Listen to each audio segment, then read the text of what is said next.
दोस्तों अगला जो चैप्टर है हमारा वो है lesson number 20 which is individual या फिर फर्म इंसॉल्वेंसी। ये चैप्टर उन बच्चों के लिए बहुत बहुत ज्यादा आसान रहेगा जिन्होंने CIRP कर रखा है, corporate insolvency resolution process.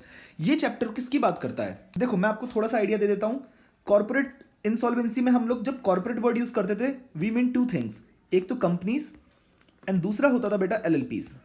Similarly अब एक बात बताओ, यहां पे हम लोगों ने LLP की बात करी है, पार्टनरशिप फर्म कौन सी? लिमिटेड लाइबिलिटी वाली। बट वो जो अनलिमिटेड लाइबिलिटी वाली पार्टनरशिप है, यानी कि वो पार्टनरशिप जो रजिस्टर्ड है, पार्टनरशिप अंडर सेक्शन अंडर वो एक्ट कौन सा है उसका? एक्ट है उसका इंडियन पार्टनरशिप एक्ट 1932 में जो रजिस्टर्ड है। ये जो है LLP एक्ट के अंदर रजिस्टर्ड है और ये किस में है? इंडियन पार्टनरशिप एक्ट 1932 में रजिस्टर्ड है। ये कौन सी होती है? ये लिमिटेड लाइबिलिटी होती है। और ये वाली कौन सी होती है? ये वाली होती है अनलिमिटेड लाइबिलिटी। ये होती है अनलिमिटेड लाइबिलिटी।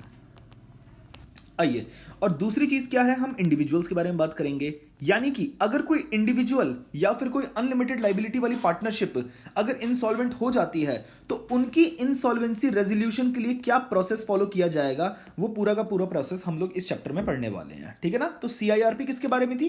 कंपनीज के बारे में थी और LLPs के बारे में थी। और ये जो ये इंडिविजुअल या फर्म इंसॉल्वेंसी किस किस के बारे में है? अनलिमिटेड पार्टनरशिप्स, जो कि पार्टनरशिप फर्म जो रजिस्टर्ड होती है under the Indian partnership act 1932 वो, और दूसरा क्या है? इंडिविजुअल्स। आइए जरा देखते हैं क्या प्रोसेस है। कहां से कहां तक हम सेक्शन पढ़ेंगे इस चैप्टर में बेटा? 94 से लेके 120 तक। 94 से लेके 120 तक टोटल 27 सेक्शंस हो जाएंगे। 27 सेक्शन है यहां पे। आइए, और ये कहां पे है इसके बारे में, मतलब IBC में किस जगह आता है एग्जैक्टली? देखो पार्ट 3 के जो IBC था हमारा, उसका पार्ट 2 किसके लिए रजिस्टर्ड है? पार्ट 2 सारा का सारा कॉर्पोरेट से रिलेटेड है। वहां पे कॉर्पोरेट का insolvency resolution process, voluntary liquidation, everything, liquidation वगैरह सब कुछ वहां पे है। और IBC का जो पार्ट 3 है वो कंप्लीटली किसके बारे में बात करता है? इंडिविजुअल या फर्म के बारे में बात करता है। और इसका भी कौन सा चैप्टर? चैप्टर नंबर 3, पार्ट 3 का चैप्टर 3। ये सब कुछ इस बारे में यहीं पे लिखा होगा। आइए जरा देखते हैं। आपको एक बात और पता होगी, जब हम कॉर्पोरेट की बात करते हैं तो हमारी एडजुडिकेटिंग अथॉरिटी कौन होती है? NCLT होती है। बट जब हम लोग बात करेंगे किसकी? इंडिविजुअल की एंड फर्म्स की, अनलिमिटेड लाइबिलिटी वाली, तो उसमें एडजुडिकेटिंग अथॉरिटी का मतलब होगा DRT, डेप्ट रिकवरी ट्रिब्यूनल। ठीक है ना? ये डिफरेंस आपको समझ आना चाहिए। यानी कि यहां जब भी मैं एडजुडिकेटिंग अथॉरिटी बोलूंगा तो उसका मतलब होगा DRT, नॉट NCLT। आइए देन, और एक चीज और, अगर यहां पे NCLT में जब आपको कोई प्रॉब्लम होती थी उनके डिसीजन से, तो आप कहां पे अपील करने जाते थे? NCLAT में जाते थे, national company law appellate tribunal. और आप यहां पे कहां पे जाओगे? DRAT। सिर्फ ए का मतलब क्या है? एपिलेट ट्रिब्यूनल, जहां पे आप अपील कर सकते हो। सबसे पहले हम शुरू करते हैं अपने सेक्शन नंबर 94 से। जरा एक एक करके देखो, समझते जाना। सेक्शन 94 किसके बारे में है? Application by whom? डेटर खुद एप्लीकेशन दे रहा है। यहां पे डेटर, देखो डेटर वर्ड यूज किया जा रहा है, कॉर्पोरेट डेटर वर्ड यूज नहीं किया जा रहा, क्योंकि कॉर्पोरेट डेटर कब यूज किया जाता है? जब CIRP होता है। यहां पे डेटर खुद, यानी कि इंडिविजुअल या फिर फर्म, वो खुद इनिशिएट कर रहा है इंसॉल्वेंसी रेजोल्यूशन प्रोसेस। तो देखिए क्या लिखा हुआ है यहां पे, सारे के सारे एलिजिबिलिटी क्राइटेरियाज भी दे रखे हैं। हर तरह की चीजें आपको सेक्शन 94 में मिल जाएगी। जब डेटर खुद से क्या करेगा? इंसॉल्वेंसी रेजोल्यूशन प्रोसेस के लिए फाइल करेगा एप्लीकेशन। तो देखो सबसेक्शन 1 के अंदर क्या लिखा है, यानी कि 94 सबसेक्शन 1, एक debtor who commits a default, जिसने खुद से कोई डिफॉल्ट किया है, वो क्या कर सकता है? यानी कि उसकी मर्जी है, अप्लाई कर सकता है या तो खुद से या थ्रू अ रेजोल्यूशन प्रोफेशनल। यानी कि वो खुद एप्लीकेशन भरने जा सकता है, खुद एप्लीकेशन देने जाएगा, या फिर किसी रेजोल्यूशन प्रोफेशनल को हायर करेगा और उसके थ्रू क्या करवाएगा? एप्लीकेशन करवाएगा। एप्लीकेशन किसको देनी होगी? एडजुडिकेटिंग अथॉरिटी को देंगे। क्या करने के लिए? कि भैया प्लीज हमारे अगेंस्ट इंसॉल्वेंसी रेजोल्यूशन प्रोसेस क्या कर दो? इनिशिएट कर दो। सबसेक्शन 2 क्या कहता है? देखो 94 सबसेक्शन 2 हमारा कहता है where the debtor is a partner of a firm, यानी कि अब फर्म की बात कर रहे हैं। यहां देखो हम लोग किसकी बात कर रहे थे? इंडिविजुअल की बात कर रहे थे, बट अब हम बात कर रहे हैं पार्टनर ऑफ अ फर्म की।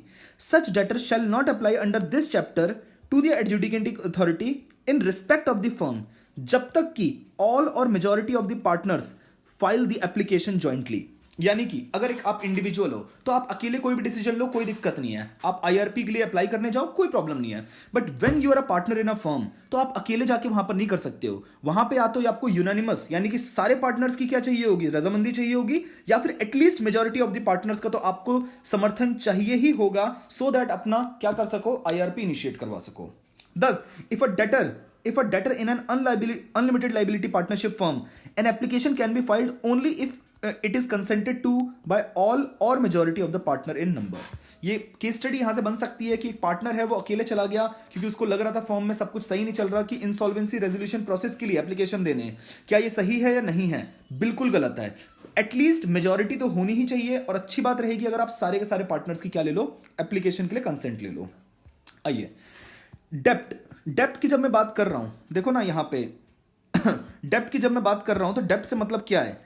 डेप्ट in respect of which application can be submitted. किस डेप्ट के उसमें आप एप्लीकेशन सबमिट कर सकते हो?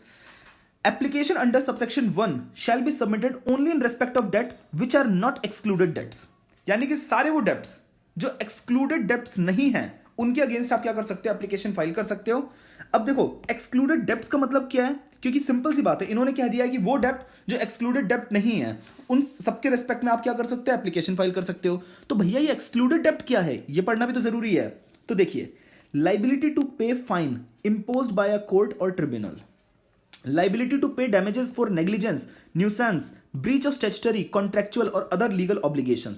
यानी कि देखो गवर्नमेंट को जो खुद के लिए पैसे चाहिए होते हैं वो सारे पैसे गवर्नमेंट कभी छोड़ने नहीं वाली है। तो अगर गवर्नमेंट को क्या है, कोई फाइन इंपोज किया है किसी कोर्ट ने या किसी ट्रिब्यूनल ने, वो आप एक्सक्लूडेड डेप्ट में लाओगे। लाइबिलिटी टू पे डैमेजेस, अपनी लापरवाही की वजह से आपको अगर किसी को डैमेज पे करना था और वो आप उसके लिए लाइबल हो तो आप उसको इग्नोर नहीं मार सकते हो। फॉर नेग्लिजेंस, न्यूसेंस और ब्रीच ऑफ स्टैट्यूटरी, कॉन्ट्रेक्चुअल और अदर लीगल ऑब्लिगेशंस, ये भी एक्सक्लूडेड डेप्ट में आ जाएगा। फिर लाइबिलिटी टू पे मेंटेनेंस टू एनी पर्सन, अगर आपने किसी पर्सन को मेंटेनेंस देने का वादा किया है या फिर आपके पास ऑब्लिगेशन है कि आपको उसके लिए मेंटेनेंस देना है, उसके भाई लालन पोषण के लिए अगर आपको मेंटेनेंस देना है तो वो भी आप एक्सक्लूड नहीं कर सकते हो। कहां से? डेप्ट से। देन उसके बाद liability to in relation to a student loan, अगर स्टूडेंट के लोन से रिलेटेड कोई लाइबिलिटी है, स्टूडेंट की जिंदगी से कोई लापरवाही नहीं की जाएगी। और लास्ट क्या है?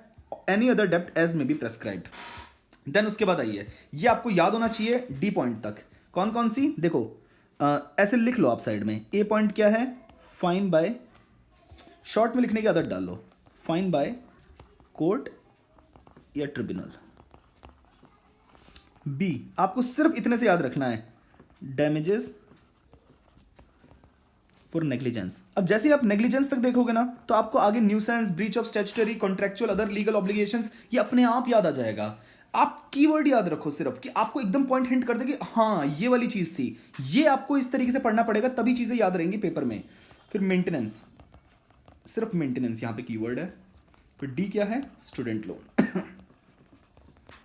और ये सारी की सारी चीजें क्या हैं बेटा? ये सारी की सारी चीजें हैं हमारी एक्सक्लूडेड डेप्ट।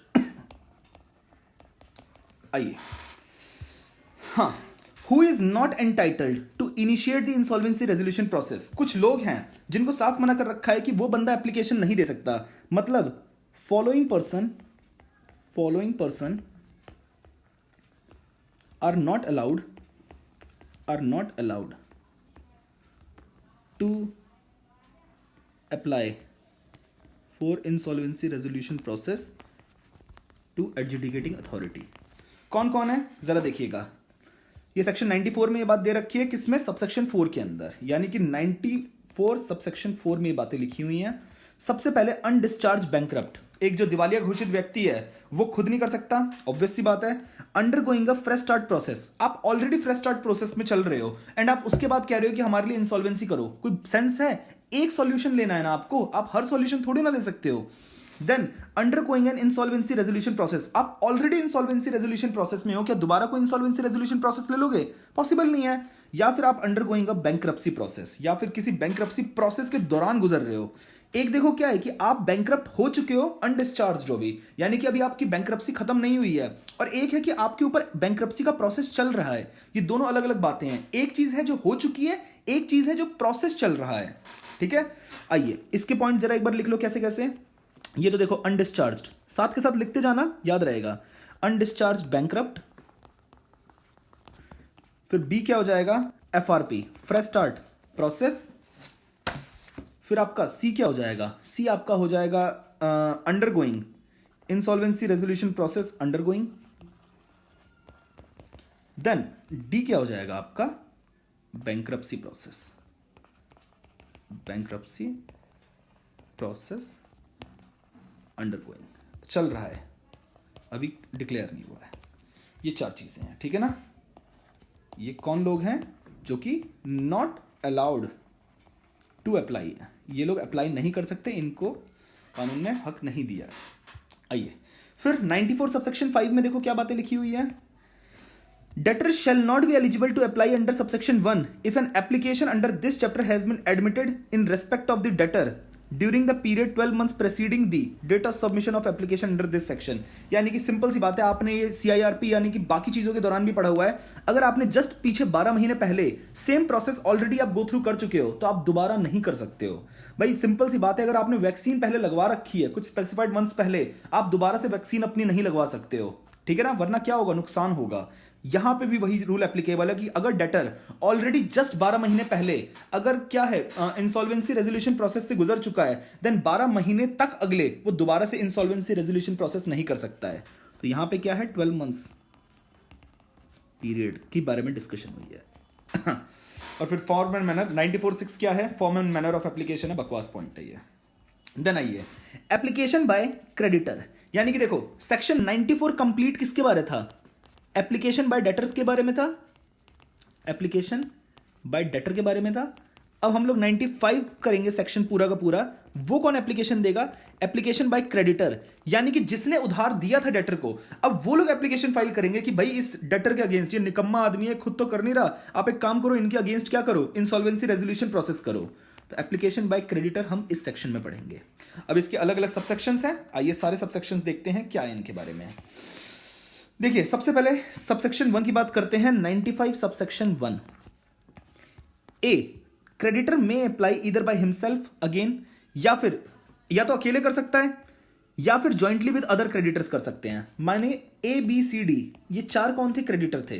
तो ए क्या कर सकता है, या तो खुद अकेले जाके क्या कर सकता है, एप्लीकेशन दे सकता है एडजुडिकेटिंग अथॉरिटी को, या फिर वो जॉइंटली बाकी सबके साथ मिलकर कर सकता है।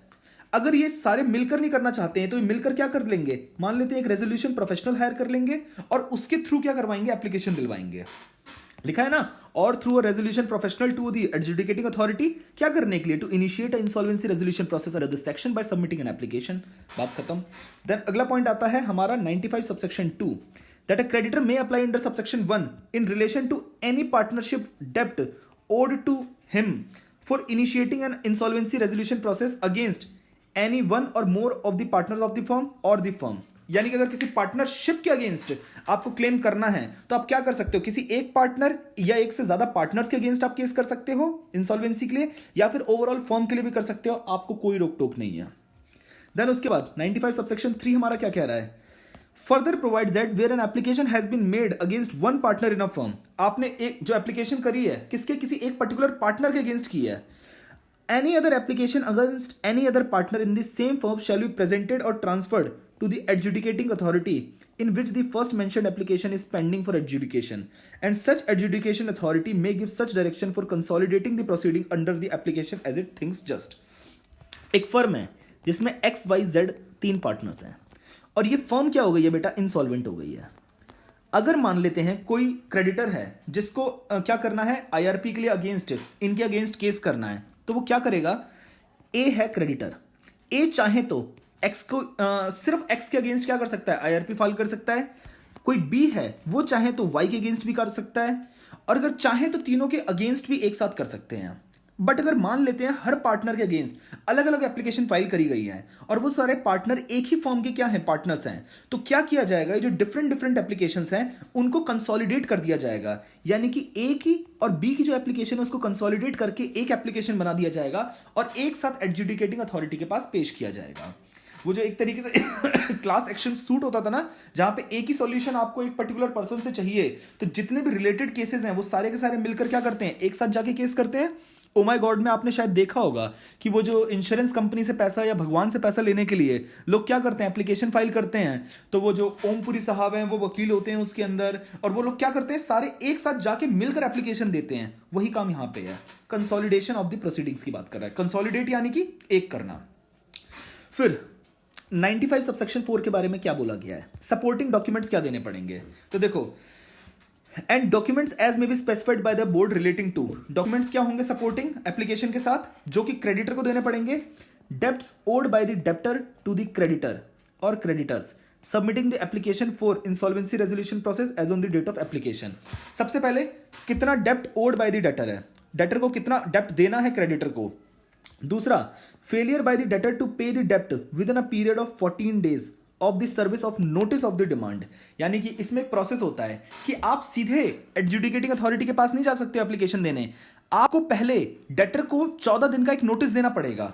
अगर 14 दिन के नोटिस के बावजूद वो बंदा पेमेंट नहीं करता है, देन आप क्या कर सकते हो, एप्लीकेशन फाइल कर सकते हो आईआरपी के लिए। अब ये चीजें क्या है और डिटेल में हम लोग पढ़ेंगे, बट अभी आप सिर्फ इतना समझ लो कि आपको आईआरपी के लिए एप्लीकेशन फाइल करने से पहले 14 दिन का नोटिस देना पड़ेगा। किसको देना पड़ेगा, क्रेडिटर को देना पड़ेगा, डेटर को, ठीक है। देन उसके बाद आ जाता है रेलेवेंट एविडेंस दो सच डिफॉल्ट और नॉन पेमेंट के लिए। तो जरा देखो 95 सबसेक्शन 4 में सपोर्टिंग डॉक्यूमेंट्स कौन कौन से हैं, आइए जरा देखते हैं। सबसे पहला डॉक्यूमेंट दे रखा है हमें डेप्ट owed by debtor to creditor, जितना डेटर को क्रेडिटर को लोन देना है वापस वो। फिर बी क्या हो जाएगा हमारा, फेलियर बाय, एविडेंस किस चीज का, failure by debtor to pay even after 14 days notice period। And then C point क्या है, रेलेवेंट एविडेंस, अगर और भी एविडेंसेस हैं ये दिखाने के लिए कि देखो सच में डेप्ट है तो वो भी आप पेश कर सकते हो, दैट्स इट। हाँ, देन सबसेक्शन 5 देखो बड़ा सिंपल सा है, creditor shall also provide a copy of the application to the debtor. सिर्फ आप एडजुडिकेटिंग अथॉरिटी को नहीं दोगे, जो क्रेडिटर है वो एप्लीकेशन किसको देगा, क्रेडिटर एप्लीकेशन देगा एक तो एडजुडिकेटिंग अथॉरिटी को, और कॉपी किसको दे देगा, एक डेटर को दे देगा। ये बात कहां लिखी हुई है, सबसेक्शन 5 में। फिर सबसेक्शन 6 में पिछले में भी क्या दे रखा था, form and manner of application, यहां भी form and manner of application है, यहां पे प्रोसीजर की बात आ जाएगी। देन आइए अगला, ये भी एज में भी स्पेसिफाइड है। अगला टॉपिक आ गया है इंटरिम मॉरेटोरियम। आप लोग ऑलरेडी भी पढ़ चुके हैं इंटरिम मॉरेटोरियम। इंटरिम मॉरेटोरियम क्या होता है, मध्यकालीन के लिए, फिलहाल के लिए एक मॉरेटोरियम डिक्लेयर कर दो। कब से कब तक के लिए होगा इंटरिम मॉरेटोरियम, रट लो, समझ लो, जो करना है कर लो। जिस दिन आपने एप्लीकेशन दी है, जिस दिन आपने एप्लीकेशन फाइल करी है एडजुडिकेटिंग अथॉरिटी को, चाहे किसी ने भी, देखो सिंपल सी बात है, डेटर ने या तो खुद से करी होगी या अपने रेजोल्यूशन प्रोफेशनल से करवाई होगी, या फिर क्रेडिटर ने खुद से करी होगी या फिर अपने रेजोल्यूशन प्रोफेशनल से कराई होगी। जिस दिन एडजुडिकेटिंग अथॉरिटी के पास एप्लीकेशन फाइल हो गई है, उस दिन से लेके जिस दिन तक उसने एक्सेप्ट नहीं करी, जिस दिन एडजुडिकेटिंग अथॉरिटी एक्सेप्ट करेगी एप्लीकेशन या रिजेक्ट करेगी व्हाटसोएवर, उसके बीच का जो टाइम पीरियड है ना, उसको हम कहते हैं कि इंटरिम मॉरेटोरियम का पीरियड है। तो देखो इंटरिम मॉरेटोरियम क्या है, commence on the date of application initiating the IR insolvency resolution, और कब खत्म होगी, shall cease to have effect on the date of admission of such application. क्योंकि जिस दिन एडमिट हो जाएगी उस दिन से बेटा मॉरेटोरियम पीरियड चालू हो जाएगा, इंटरिम वर्ड हट जाएगा, उस दिन से मॉरेटोरियम चालू हो जाएगा। और इंटरिम मॉरेटोरियम में क्या होगा, अगर कोई पेंडिंग लीगल एक्शन है वो फिलहाल के लिए क्या हो जाएगा, ठहर जाएगा। ये तो आप हमेशा से पढ़ते आ रहे हो। एनी पेंडिंग लीगल एक्शन और proceeding in respect of the डेप्ट of the debtor shall be deemed to have been stayed, deemed to be, मान लिया जाएगा कि अभी वो रुक गया है, ठीक है ना। और दूसरा क्या हो जाएगा, एक एम्बार्गो आ जाएगा। एक एम्बार्गो मतलब एक तरीके से यार एक लिमिटेशन दे दी है, रोक दिया गया है, कुछ करने से मना करना, यानी कि embargo. Will be placed on the creditors, creditor से कहा जाएगा कि सुनो भाई तुम कोई और लीगल एक्शन कमेंस नहीं कर सकते हो इस डेटर के अगेंस्ट, ये ऑलरेडी परेशान है, इसके अगेंस्ट क्या जा रही है, मे बी हो सकता है कि इसके अगेंस्ट इंसॉल्वेंसी रेजोल्यूशन प्रोसेस आ जाए, तो प्लीज आप डेटर को संभलने का मौका दो, उसको परेशान मत करो। क्या पता इंसॉल्वेंसी रिजॉल्व हो जाने के बाद डेटर चलता रहे, उसके एम्प्लॉइज की जॉब लगी रहे और आप लोगों को आपका लोन भी मिल जाएगा। जल्दीबाजी करोगे तो किसी को कुछ फायदा नहीं होगा। इस तरीके से बातचीत होती है। देन इसके बाद देखो ये मैंने जो काटा है रिपीट है पूरा का पूरा, इसको आप इग्नोर मार सकते हो। अभी हमने यहाँ पे 96 की बात करी है, तो देखो क्या क्या हो गए हमारे, यार एक ना साइड में लिख लेते हैं, रुको रुको रुको मैं एक पेज ही खोल लेता हूँ।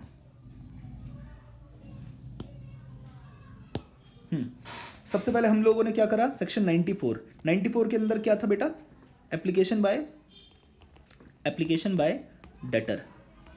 फिर 95 के अंदर हम लोगों ने क्या पढ़ा, एप्लीकेशन बाय क्रेडिटर। फिर 96 के अंदर हम लोगों ने क्या पढ़ा, एप्लीकेशन नहीं, इंटरिम मॉरिटोरियम के बारे में पढ़ रहे थे।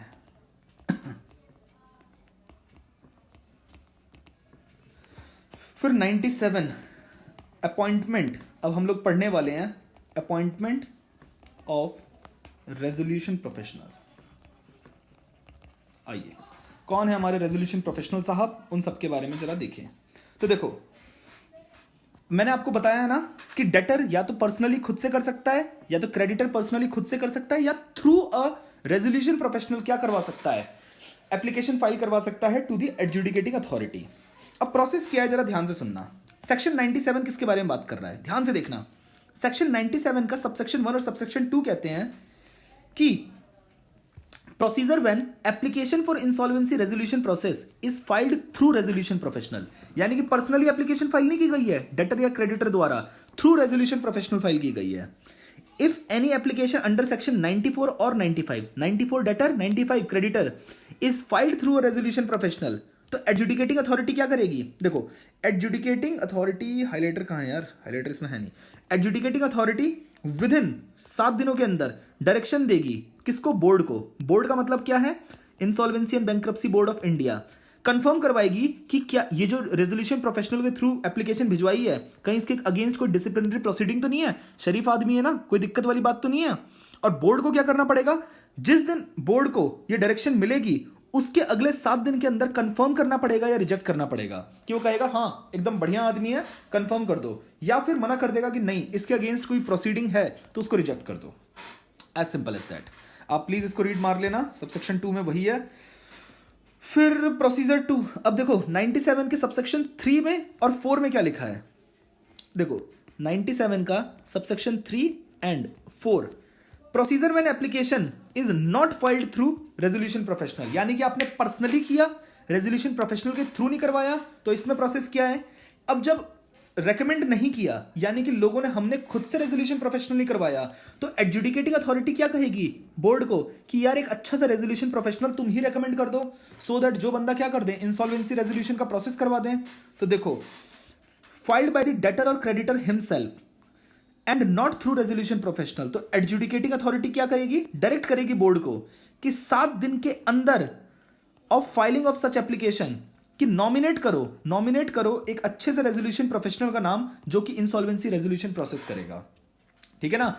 और फिर बोर्ड को क्या करना पड़ेगा, अगले 10 दिन के अंदर, जिस दिन डायरेक्शन मिली 10 दिन के अंदर वो क्या करेगा, रेकमेंड करेगा किसको, एडजुडिकेटिंग अथॉरिटी को।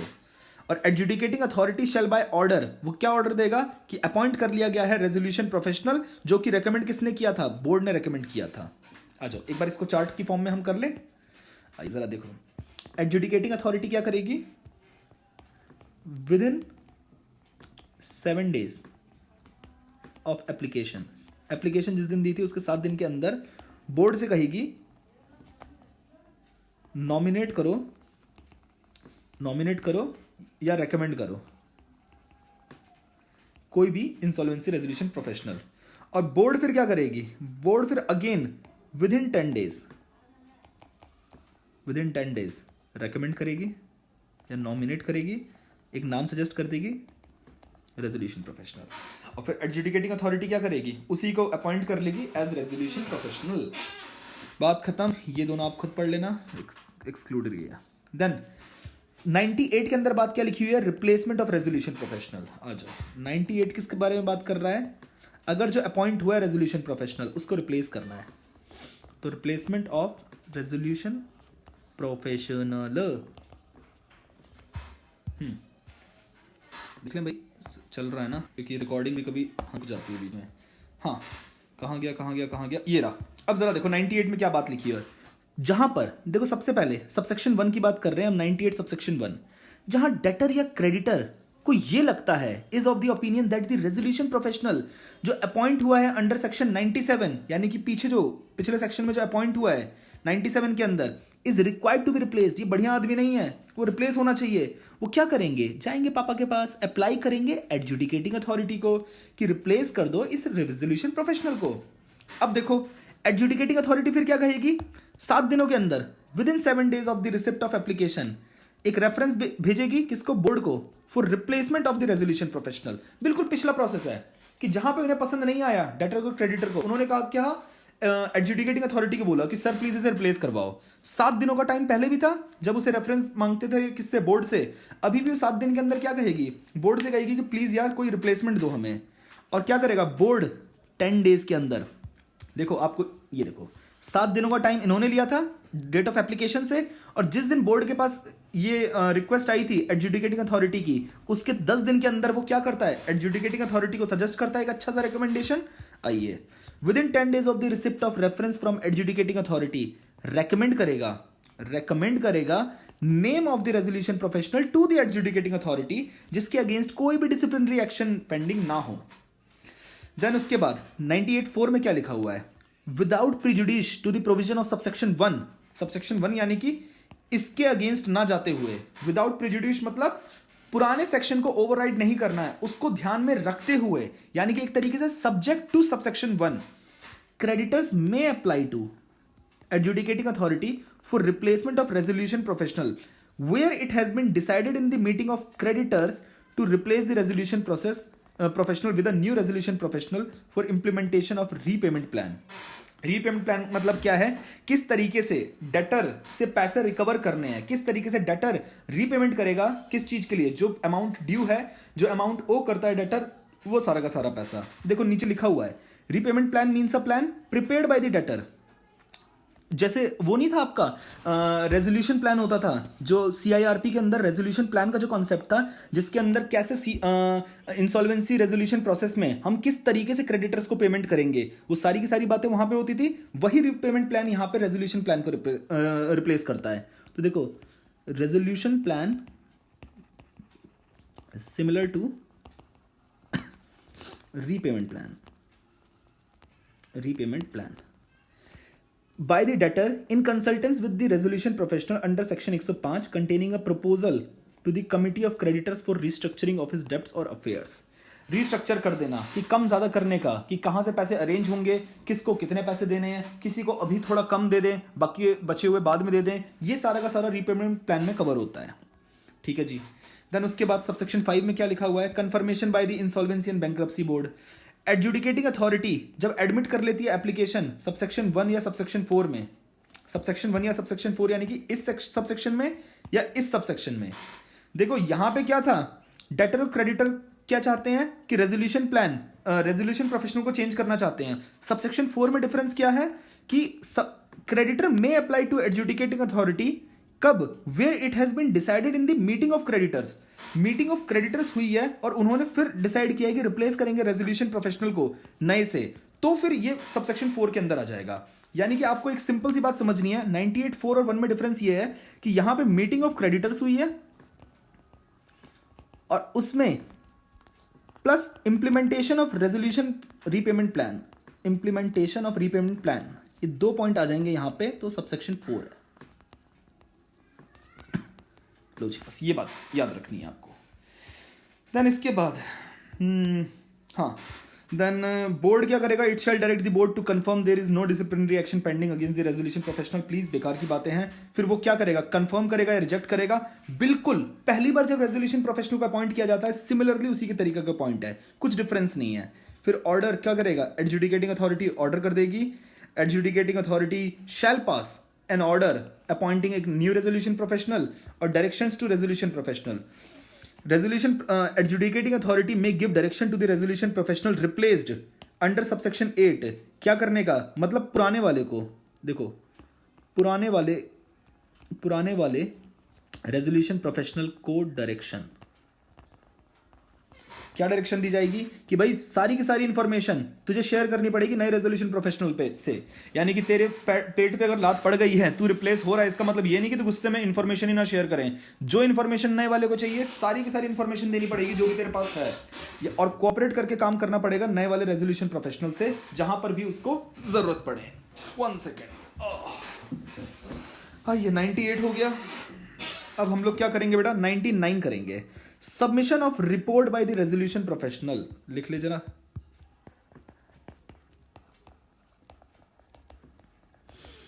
Submission of report by resolution professional.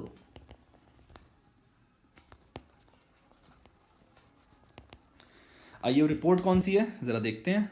देखो, section 99 of the code provides the manner in which, किस तरीके से, ये देखो मैनर, किस तरीके से रेजोल्यूशन प्रोफेशनल एक रिपोर्ट प्रिपेयर करेगा, है ना।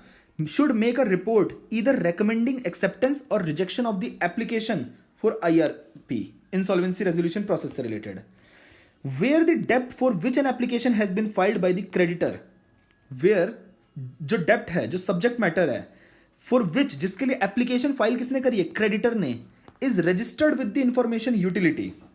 मतलब लेट सपोज क्रेडिटर को कुछ पैसे लेने थे डेटर से, अब ये जो उधार की इंफॉर्मेशन है ये किसके पास होगी, इंफॉर्मेशन यूटिलिटी के पास होगी। भाई इंफॉर्मेशन यूटिलिटी आप लोगों को पता है ना, जिसका काम ही क्या होता है, इंफॉर्मेशन कलेक्ट करना कि किसका कितना किससे उधार है, ये सारी की सारी इंफॉर्मेशन उसके पास होती है। एक तरह की स्पेशल एंटिटी होती है। वो जो पिलर्स थे हमारे 5 pillars of insolvency and bankruptcy board के थे, उसका one of the biggest pillar information utility होता था।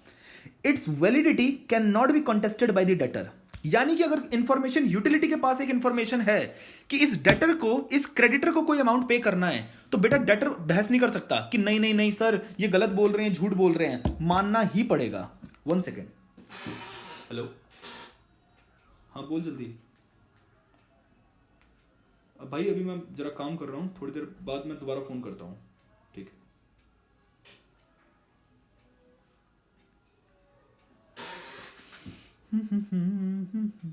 हाँ सॉरी, अब आ जाओ। कैन नॉट बी कॉन्टेस्टेड, यानी कि उसकी वैलिडिटी बेटा डेटर बहस नहीं कर सकता उस पर। हाउएवर डेटर के पास एक राइट है ये प्रूव करने का, द रीपेमेंट ऑफ एनी डेप्ट by presenting evidence to the resolution professional. But हाँ, अगर डेटर को ये लगता है कि उसने पैसे वापस कर दिए हैं और उसके पास कोई एविडेंस होगा, चेक होगा, IMPS, RTGS, NEFT, किसी भी तरीके से UPI से पेमेंट से रिलेटेड कोई ना कोई उसके पास एविडेंस है कि हमने पेमेंट कर दी है, तो वो अपने आप को प्रूव कर सकता है कि सर देखो मैंने पेमेंट कर दी है, ये अब डेप्ट पेंडिंग नहीं है। ओके, और रिपोर्ट क्या करेगी रेजोल्यूशन प्रोफेशनल। सबसेक्शन 1 में देखो क्या बात लिखी है। अब यहां से शुरू हो रहा है सारा का सारा। स्टोरी कब से शुरू होती है, 99 सबसेक्शन 1 से। That the resolution professional shall examine the application, जो कि 94 और 95 में दी गई है। 94 में एप्लीकेशन किसने दी है, अरे क्या नाम है उसका, 94 में एप्लीकेशन दी है डेटर ने और 95 में दी है क्रेडिटर ने। विद इन 10 डेज क्या करेंगे, एग्जामाइन करेंगे एप्लीकेशन 10 दिनों के अंदर। कलर चेंज कर देता हूं। ऑफिस अपॉइंटमेंट, जिस दिन अपॉइंटमेंट हुआ है उसका, उसके 10 दिन के अंदर वो एप्लीकेशन को एग्जामाइन करेगा और फिर क्या करेगा, तुरंत उसके बाद सबमिट करेगा रिपोर्ट किसको, एडजुडिकेटिंग अथॉरिटी को, रेकमेंडिंग फॉर अप्रूवल और रिजेक्शन ऑफ द एप्लीकेशन। यानी कि वो चेक करेगा कि क्या वाकई में कोई डेप्ट पेंडिंग है या नहीं है। अगर डेप्ट पेंडिंग होगा और वैलिड डेप्ट होगा, एक्सक्लूडेड डेप्ट नहीं होगा, तो वो क्या कर देगा, अप्रूव कर देगा उस एप्लीकेशन को, एडजुडिकेटिंग अथॉरिटी को बोलेगा कि सर इसकी एप्लीकेशन को अप्रूव कर दो। और अगर उसको लगता है कि ऐसा कोई डेप्ट है ही नहीं, ये लोग टाइम पास कर रहे हैं, देन उसको रिजेक्ट कर देगा। ओके, देन फिर अकॉर्डिंग टू सबसेक्शन 2, अब सबसेक्शन 2 से मतलब 99 सबसेक्शन 2, जहां पर भी application has been filed under section 95 यानी कि by the creditor, the resolution professional may require the debtor to prove repayment of the डेप्ट claimed as unpaid by the creditor by furnishing, देखो the may require the debtor to prove repayment of the डेप्ट claimed as unpaid by the creditor. यानी कि जब ना application किस में आई, देखो अगर 94 सेक्शन में, यानी कि डेटर ने खुद से एप्लीकेशन दी है, मतलब वो एडमिट कर रहा है कि मेरे को एक उधार पे करना है जो मैं नहीं पे कर पा रहा हूं, तो फिर उस केस में तो बेटा वेरीफाई करने की कोई जरूरत ही नहीं है। वो डेटर से क्लेम करने के लिए बोलेगा ही नहीं, क्योंकि डेटर खुद ही एडमिट कर रहा है कि भैया मैंने पे नहीं किया, इसलिए तो मैं इंसॉल्वेंसी रेजोल्यूशन प्रोसेस के लिए आया हूं। बट अगर 95 में क्रेडिटर ने एप्लीकेशन दी है और क्रेडिटर कि एप्लीकेशन सही है या नहीं, ये प्रूव करने के लिए वो किसके पास जाएगा? डेटर के पास जाएगा कि सुन डेटर, इस बंदे ने एप्लीकेशन दी है कि तू पैसे नहीं दे रहा, इसके वाकई में तूने पैसे दिए हैं या नहीं दिए हैं। अब अगर लेट सपोज तूने पैसे उसको वापस कर दिए हैं, रीपेमेंट कर दी है, तो प्लीज तू क्या कर, हमें कुछ डॉक्यूमेंट्स हैं, कुछ एविडेंसेस से प्रूव कर दे कि तूने पैसे पे कर दिए हैं। तो फिर इस एप्लीकेशन को मैं यहीं कहीं फाड़ दूंगा। तो देखो, as unpaid by the creditor by furnishing, अब ये डॉक्यूमेंट्स कौन दे रहा है? डेटर देगा। Evidence of electronic transfer of the unpaid amount from the bank account to the of the debtor, यानी कि अपने बैंक स्टेटमेंट दिखा दे जिसमें तूने प्रूव कर रखा है कि देखो क्रेडिटर को ये पेमेंट मैंने कर रखी है। या फिर एविडेंस दे दो encashment of a check issued by the debtor, कोई चेक एनकैशमेंट का कोई एविडेंस हो, कोई पर्ची हो जो स्लिप मिलती है तुम्हें, वो दे दो। या फिर acknowledgement by the creditor accepting receipt of dues, अगर कैश में पेमेंट करी है तो एक्नॉलेजमेंट रिसिप्ट मिलती है ना, तो वो दिखा दो कि सच में क्रेडिटर ने तुमसे पैसे ले लिए हैं। अगर आप इन तीनों में से कोई भी एक चीज कर देते हो तो किस्सा खत्म, डेट है ही नहीं, तो फिर इंसॉल्वेंसी रेजोल्यूशन प्रोसेस का सवाल ही नहीं उठता है। सबसेक्शन 3 में क्या लिखा है? वेयर द डेप्ट for which an application has been filed by a creditor is registered with the information utility, the debtor shall not be entitled to dispute the validity. ये बात हम पहले भी पढ़ चुके हैं कि एक बार इंफॉर्मेशन यूटिलिटी के अंदर कोई बात प्रूव हो गई है, देन फिर उसके बाद तो कोई सवाल उठता ही नहीं है। तो हाँ, तुम्हारे पास एक राइट है डेटर कि तुम प्रूव कर सकते हो कि देखो जो मैंने रीपेमेंट कर दी है, और इंफॉर्मेशन यूटिलिटी के पास लेट सपोज रीपेमेंट की इंफॉर्मेशन नहीं पहुंची, तो उसके पास तो इंफॉर्मेशन होगी कि भैया इसने अभी डेट देना है। बट अगर आपने प्रूव कर दिया कि रीपेमेंट हो गई है, देन वो तो प्रूव हो ही गया। फिर आती है बात सबसेक्शन 4 की। For the purpose of examining an application, resolution professional क्या करेगा? रेजोल्यूशन प्रोफेशनल में सीक फर्दर इंफॉर्मेशन और एक्सप्लेनेशन उस एप्लीकेशन के कनेक्शन में। अब भाई आप रेजोल्यूशन प्रोफेशनल हो, आपका फर्ज क्या बनता है कि ये इंसॉल्वेंसी रेजोल्यूशन प्रोसेस को पूरा हैंडल करना है।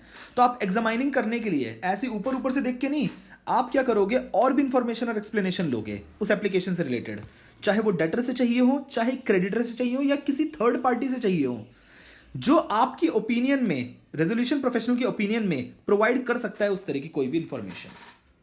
फिर सबसेक्शन 5, ये देखो सेक्शन 99 सबसेक्शन 4 इंपॉर्टेंट नहीं है, आपको ही पता है, दिखने में पता चल जाता है। इंपॉर्टेंट कैसे है? ये रहा सबसेक्शन 2, ये इंपॉर्टेंट बन जाएगा। देन सबसेक्शन 5 में क्या लिखा है?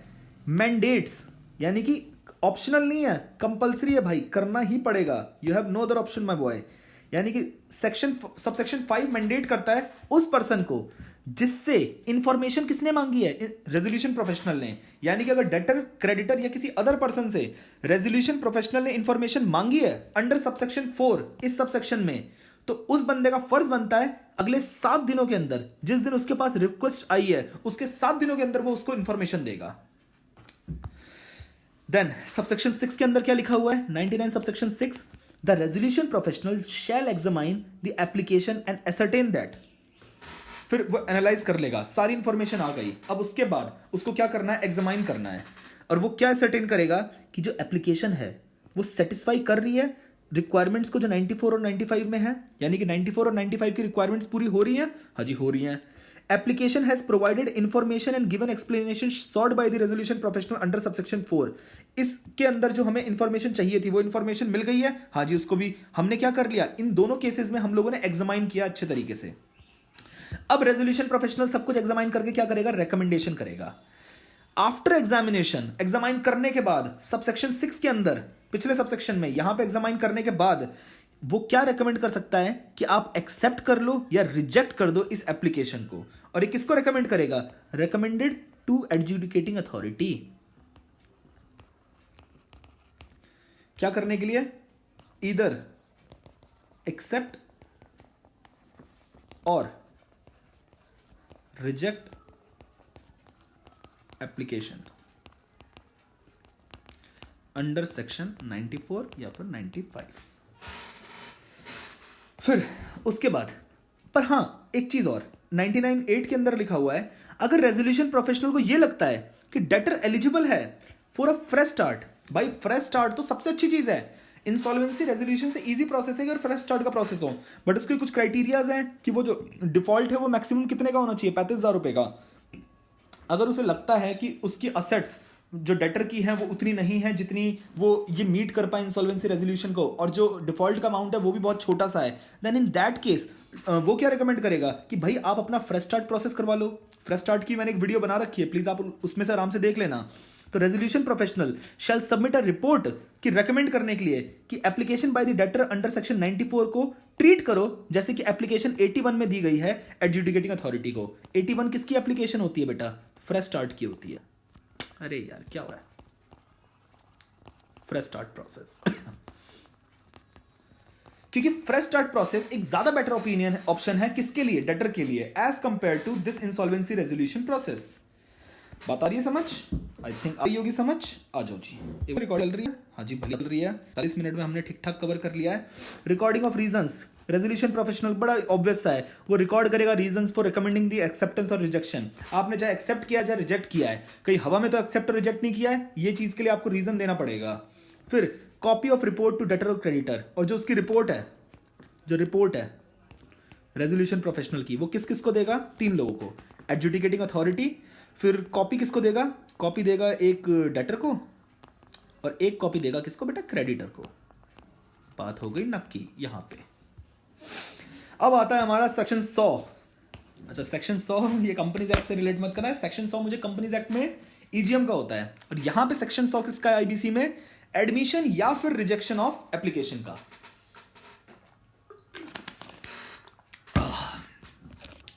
Section 100 requires the adjudicating authority कि प्लीज प्लीज प्लीज आप एक ऑर्डर पास करो, चाहे आप उसे एक्सेप्ट करो या रिजेक्ट कर दो applications for insolvency resolution process. कितने दिनों में आपको एक्सेप्ट या रिजेक्ट करना है? 14 दिन के अंदर, जिस दिन सबमिट हुई है रिपोर्ट आपके पास 99 में। यानी कि देखो, इसके लिए एक पेज फ्रेश निकालना चाहिए हमें। देखो, report by resolution professional under section 99 उसने रिपोर्ट दी है किसको? एडजुडिकेटिंग अथॉरिटी को। और फिर एडजुडिकेटिंग अथॉरिटी का फर्ज क्या बनता है? विद इन, इधर देखो यहां पे इस साइड में देखो, within 14 days, within 14 days either accept और रिजेक्ट एप्लीकेशन। जो भी रिकमेंडेशन है रिपोर्ट देखने के बाद आपको जो सही लगे। रेजोल्यूशन प्रोफेशनल ने रिपोर्ट के साथ रेकमेंड तो किया, बट फिर भी एक आपका ओनस है कि आप एक्सेप्ट करो या रिजेक्ट करो उस एप्लीकेशन को जो कि 94 या 95 में आपके पास सबमिट की गई है। Then failure of the insolvency resolution process और any of the 3 grounds contemplated in subsection this. आप एक काम करो, इसको काटो अभी के लिए, आप कंफ्यूज हो जाओगे। आइए हम अब सबसेक्शन 1 पे चलते हैं। Adjudicating authority shall within 14 days from the date of submission of report under section 99 pass करेंगे एक ऑर्डर। क्या चीज? एडमिट करो या रिजेक्ट कर दो एप्लीकेशन को। ठीक है। सबसेक्शन 2 में क्या लिखा हुआ है? Where the adjudicating authority admit कर लेती है, यानी कि सबसेक्शन 2 किसके बारे में? एडमिट के बारे में। एडमिट कर लेती है एप्लीकेशन अंडर सबसेक्शन 1, तो वो क्या करेगा? It may on the request of the resolution professional, request करेगा रेजोल्यूशन प्रोफेशनल, उसकी रिक्वेस्ट पे क्या करेगा? इशू कर देगी instructions for the purpose of conducting negotiation between debtor and creditors for arriving at a repayment plan. यानी कि वो जो रेजोल्यूशन प्रोसेस था कि प्लीज, अब देखो अब क्या होगा, जैसे ही एडमिट कर लिया एप्लीकेशन तो फिर क्या होगा? यहां पे बैठा है रेजोल्यूशन प्रोफेशनल कुर्सी लगा के, यहां पे बैठा है बेटा डेटर कुर्सी लगा के, और ये सब कुछ देखने वाला कौन है? ऊपर से निगरानी रखेगा एडजुडिकेटिंग अथॉरिटी, और इधर बैठे हैं क्रेडिटर। अब रेजोल्यूशन प्रोफेशनल इन दोनों को कन्विंस कर रहा है कि प्लीज एक रीपेमेंट प्लान पे आ जाओ। डेटर यहां से बोल रहा है कि भाई मेरे पास इतने पैसे नहीं है क्रेडिटर कि मैं तेरा सारा उधार चुका पाऊं। तो क्रेडिटर कह रहा है भाई मैं तेरी बात समझ रहा हूं, कोई दिक्कत नहीं है, मैं इस बुरे वक्त में तेरे साथ हूं। देखो सारे के सारे क्या कर रहे हैं? आपसी रजामंदी करने की कोशिश कर रहे हैं, ठीक है ना? एक तरीके से वो जो कंसाइलिएटर होता है ना, रेजोल्यूशन प्रोफेशनल उस तरह का एक काम करेगा, रिजॉल्व कराएगा जो भी डिस्प्यूट है डेटर और क्रेडिटर के बीच में, और ये दोनों आपसदारी में मिलकर एक रीपेमेंट प्लान बना लेते हैं। रीपेमेंट प्लान की मैं तेरे को किस तरीके से पेमेंट करूंगा सो दैट मेरी कंपनी बंद भी ना हो और तेरा भला भी हो जाए। और इसमें यह भी वादे किए जाते हैं कि अभी मैं इतने कर पाऊंगा, बाकी बाद में कर दूंगा जब मेरा बिजनेस अच्छा हो जाएगा। तो प्लीज इन चीजों को याद रखना है और समझना है। फिर सप्लाई ऑफ डॉक्यूमेंट्स किसमें? सबसेक्शन 3 में। Adjudicating authority shell provide a copy of the order under subsection 1 along with the report of resolution professional and application under section 94-95 to the creditor within 7 days from the date of said order। आ जाओ जरा, ये जरा लिख लो 103। 1 second,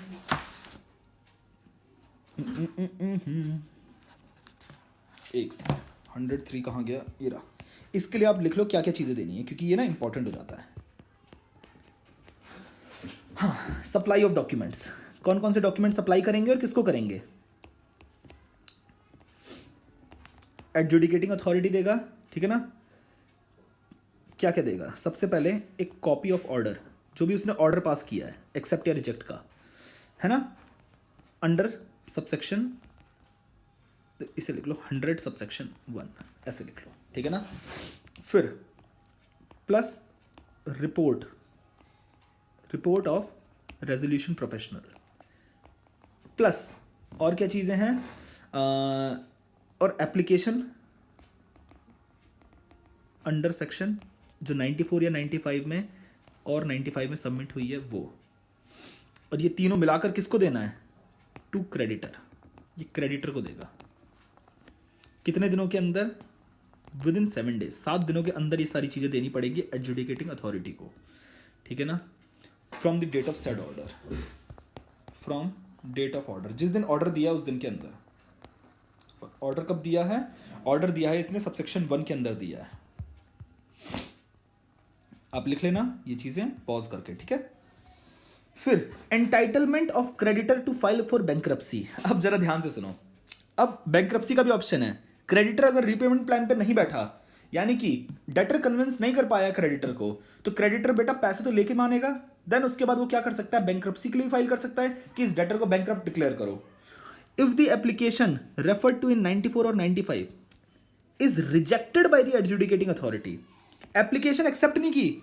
यहां तक बेटा हम लोग जो पढ़ रहे थे वो किसके बारे में पढ़ रहे थे कि एक्सेप्ट कर ली गई है एप्लीकेशन, बट अगर application is rejected by adjudicating authority on the basis of report submitted by resolution professional, जो रिपोर्ट सबमिट करी थी किसने, रेजोल्यूशन प्रोफेशनल ने, और the application was made with the intention to defraud the creditors, या फिर debtor ने application भेजी बनाई इसी वजह से थी कि वो डिफ्रॉड कर सके क्रेडिटर्स को या रेजोल्यूशन प्रोफेशनल को, तो the order under subsection 1 shall record that the creditor is entitled to file for bankruptcy order। तो फिर क्रेडिटर के पास ऑप्शन क्या है कि अब वो बैंक्रप्सी के लिए फाइल कर सकता है कि ये जो डेटर है ये निकम्मा है, धूर्त है, प्राणी अच्छा है ही नहीं, इसको मौका देने का फायदा नहीं है, इसको इंसॉल्वेंसी रेजोल्यूशन का मौका देने का फायदा ही नहीं है, और इसको अभी के अभी क्रेडिटर क्या कर सकता है, इसके अगेंस्ट बैंक्रप्सी ऑर्डर पास कर सकता है। और जैसे ही बैंक्रप्सी के लिए रिक्वेस्ट फाइल करेगा डेटर बेटा फिर चारों खाने चित्त हो जाएगा। आपको पता है एक तरीके से जिंदगी की दूसरी शुरुआत होती है। जो शरीफ बंदा होता है ना, अगर वाकई में शरीफ है तो वो इंसॉल्वेंसी रेजोल्यूशन का मौके का फायदा उठाता है अपनी दुनिया जिंदगी को दोबारा से रिवाइव करने के लिए। बट जो बेशरम आदमी होता है वो क्या कर देता है, वो कुछ मानता ही नहीं है, तो उसके अगेंस्ट क्या होना चाहिए, उसके अगेंस्ट बैंक्रप्सी ऑर्डर फाइल हो जाना चाहिए। तो सिमिलरली कंपनीज के केस में जब लिक्विडेशन ऑर्डर पास होता है, वही इंडिविजुअल्स या पार्टनरशिप फर्म के केस में क्या हो जाएगा बेटा, बैंक्रप्सी फाइल होती है। आगे बात समझ। देन अगला सेक्शन आता है हमारा 101। पहले हम सेक्शंस की लिस्ट देते हैं। ये रहा सेक्शन 100 हमारा किसके बारे में था, ये था शायद एडमिशन या फिर रिजेक्शन ऑफ एप्लीकेशन।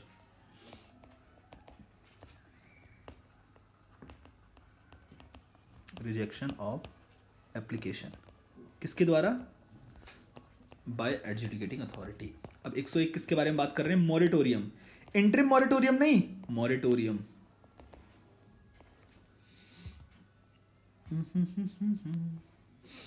अब देखिए मॉरेटोरियम क्या होता है, दैट एन ऑर्डर एडमिटिंग। अब जब एप्लीकेशन जिस दिन एडमिट हो गई, मैंने बताया ना जिस दिन तक एप्लीकेशन एडमिट नहीं हुई है, एप्लीकेशन फाइल करने से लेके एप्लीकेशन के एडमिट होने के दिन तक जो हमारा मॉरेटोरियम होता है उसको कहते हैं इंटरिम मॉरेटोरियम। बट जिस दिन ऑर्डर पास हो गया है कि एप्लीकेशन एडमिट कर दी गई है इंसॉल्वेंसी रेजोल्यूशन के लिए, है ना, has the effect of a fresh moratorium from the date of such admission. और कितने दिन का होता है बेटा मॉरेटोरियम पीरियड, 180 डेज। ये 180 दिन आपको कुछ याद से आ रहे होंगे, ठीक है ना, 180 दिन कॉर्पोरेट वाले केस में भी 180 दिन था। और up to the date on which an order approving the repayment plan is passed by the adjudicating authority. देखो 180 दिन एक तरीके से मैक्सिमम है, और फिर अगर इनमें से पहले 180 दिन और date up to which order approving repayment plan, अगर उससे पहले एक रीपेमेंट प्लान तैयार हो जाता है रीपेमेंट प्लान की बात हो जाती है तो इनमें से जो भी दिन पहले आ गया, रीपेमेंट प्लान के लिए अगर कोई ऑर्डर अप्रूव हो गया है तो 180 दिन का वेट क्यों करना? तो विच एवर इज अर्लियर, इन दोनों में से जो भी चीज पहले आ जाएगी उस दिन मॉरिटोरियम पीरियड एंड हो जाएगा। यानी कि 180 दिन या फिर जिस दिन ऑर्डर अप्रूव हो गया है रीपेमेंट प्लान का बाय द एडजुडिकेटिंग अथॉरिटी, इन दोनों में से जो भी पहले आ जाएगा उसको हम उस दिन क्या हो जाएगा, मॉरिटोरियम पीरियड एंड हो जाएगा। तो देखो, on the passing of such order irrespective of the acceptance or rejection of application, the interim moratorium under section 96 comes to an end। यानी कि ध्यान से देखो, जिस दिन आपने डेट ऑफ एप्लीकेशन थी और उस दिन से लेके मैंने कहा था ना जिस दिन एक्सेप्ट हो जाएगी एप्लीकेशन उस दिन बेटा इंटरिम मॉरिटोरियम क्या हो जाएगा, एंड हो जाएगा। ये चीज सिर्फ एक्सेप्टेंस नहीं है, अगर रिजेक्ट भी हो गई एप्लीकेशन तो भी ऑब्वियस सी बात है इंटरिम मॉरिटोरियम क्या हो जाएगा, खत्म हो जाएगा उस दिन। तो चाहे एक्सेप्टेंस हो चाहे रिजेक्शन ऑफ एप्लीकेशन हो, इंटरिम मॉरिटोरियम उसी दिन जिस दिन ऑर्डर पास करेंगे उसी दिन खत्म हो जाएगा। दिन आइए सबसेक्शन 1, मैंने 180 दिन आपको बात बता दी है, ये चीजें रिपीट पे हैं। इफेक्ट आ जाओ, इफेक्ट ऑफ मॉरिटोरियम क्या है, वही जो इंटरिम मॉरिटोरियम में आपने पढ़ा था वही यहां पे है। एक चीज देखो यहां पे बढ़ जाएगी, ये देखो ये दोनों तो सेम टू सेम है। तीसरा, डेटर क्या नहीं कर सकता, ट्रांसफर नहीं कर सकता, एलिनेट नहीं कर सकता, एनकम्बर नहीं कर सकता, डिस्पोज बेच नहीं सकता किसी भी अपनी असेट्स को, या फिर और हिज लीगल राइट और बेनिफिशियल इंटरेस्ट देयर इन, यानी कि अपने से जुड़ी कोई भी असेट वाली चीज जो उसको या तो बिल्कुल टाइटल देती है या राइट देती है टुवर्ड दैट पर्टिकुलर असेट या इंटरेस्ट, तो वो चीजें वो ट्रांसफर किसी और को नहीं कर सकता। अब सब कुछ बंद, यानी कि ये इंपॉर्टेंट है पॉइंट, इसको याद कर लेना, अलग भी है ना। सबसेक्शन 3 में क्या लिखा हुआ है, where an order admitting the application under section 96 has been made in relation to a firm, the moratorium under subsection 1 shall operate against all the partners of the firm. यानी कि अगर किसी पार्टनरशिप फर्म के against ये चीजें हुई हैं तो बेटा फिर एक किसी पार्टनर पे नहीं, जितने पार्टनर हैं, क्योंकि पूरी फर्म को सारे पार्टनर्स मिलकर रिप्रेजेंट करते हैं ना, तो सारे के सारे लपेटे में आएंगे, समझा। Then exclusion of certain transactions, कुछ ट्रांजेक्शन एक्सक्लूड होती हैं। अब ये अभी आप इसको काट दो, जो भी सीजी ने क्या करी है, नोटिफाई करी है, ये उनकी बात कर रहा है। देन आइए public notice and claims from creditors, section 102 बात कर रहा है। थोड़ा जल्दी जल्दी निकाल दें हम कुछ चीजें। Public notice and claims from creditors,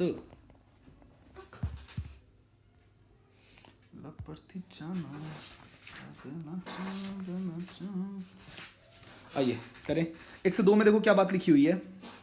सबसे पहले सबसेक्शन 1 में देखो, adjudicating authority shall issue a public notice, ये बड़ा इंपॉर्टेंट है। एक पब्लिक नोटिस देगी 7 दिनों के अंदर, जिस दिन उसने ऑर्डर पास किया है सबसेक्शन सेक्शन 100 के अंदर। सेक्शन 100 में जिस दिन एप्लीकेशन एक्सेप्ट या रिजेक्ट करी थी, उस चीज का वो जो ऑर्डर पास किया था ना, उसके 7 दिनों के अंदर क्या देगा, एक public notice inviting claim from all creditors with in 21 days of such issue. ये सबसे इंपॉर्टेंट है, इसको जरा ध्यान से देखना। डेट ऑफ ऑर्डर तो देखो विद इन 7 डेज वो क्या करेगा, with in 7 days adjudicating authority public notice देगी, है ना। और जिस दिन इशू करा है इसने और जिस दिन पब्लिक नोटिस इशू किया है, मतलब इस दिन से, देखो इस दिन से नहीं, इस दिन से पब्लिक नोटिस के इशू करने के 21 डेज के अंदर अंदर उसे क्या करना पड़ेगा, इनवाइट करेगा क्लेम। यानी कि 21 दिन का टाइम होगा, जिस दिन पब्लिक नोटिस इशू हुआ है उसके 21 दिन के अंदर जो भी क्रेडिटर्स हैं जिनको अपने क्लेम्स चाहिए, इनसे इनवाइटिंग ऑल क्रेडिटर क्लेम्स, बात खत्म। 7 दिन के अंदर क्या करेंगे, ऑर्डर के 7 दिन के अंदर एक पब्लिक नोटिस इशू करेगा, कौन, एडजुडिकेटिंग अथॉरिटी। उस पब्लिक नोटिस में एक बात लिखी होनी चाहिए कि 21 दिन के अंदर, अगले 21 दिन के अंदर क्या करना है आपको सारे के सारे क्लेम्स, जो भी आपके क्लेम्स है उनको हमारे पास तक पहुंचाना है। सबसेक्शन 3 में क्या लिखा है, उस नोटिस को क्या क्या करना है, आप पब्लिश करोगे किसी एक इंग्लिश न्यूज़पेपर में और किसी एक लोकल न्यूज़पेपर में वर्नेक्युलर लैंग्वेज में, जो कि सर्कुलेशन है उस स्टेट में जहां पे डेटर रहता है, जहां पे क्रेडिटर रहता है नहीं, जहां पे डेटर रहता है वहां पे।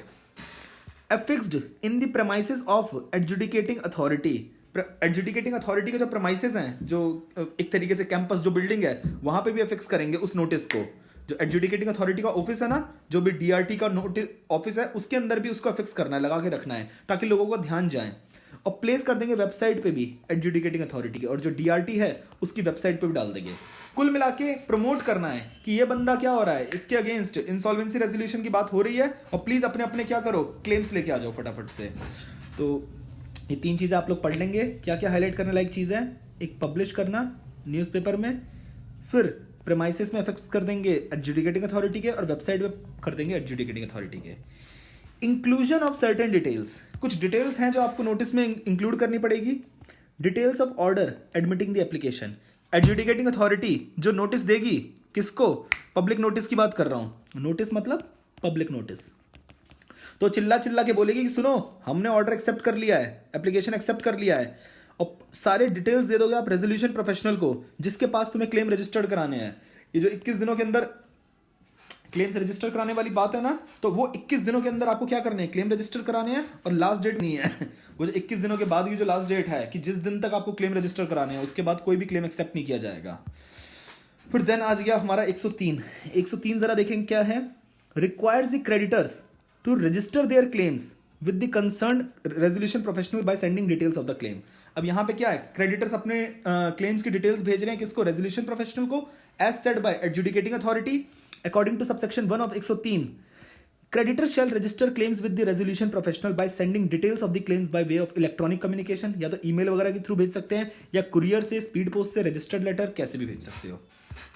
और देखो सबसेक्शन 2 में क्या लिखा हुआ है, क्लेम के अलावा वो और क्या भेजेंगे, creditor shall provide to resolution professional अपनी पर्सनल इंफॉर्मेशन जहां पे कांटेक्ट किया जा सके, और सच अदर पर्टिकुलर्स जो भी प्रेस्क्राइब्ड हैं आईबीसी द्वारा।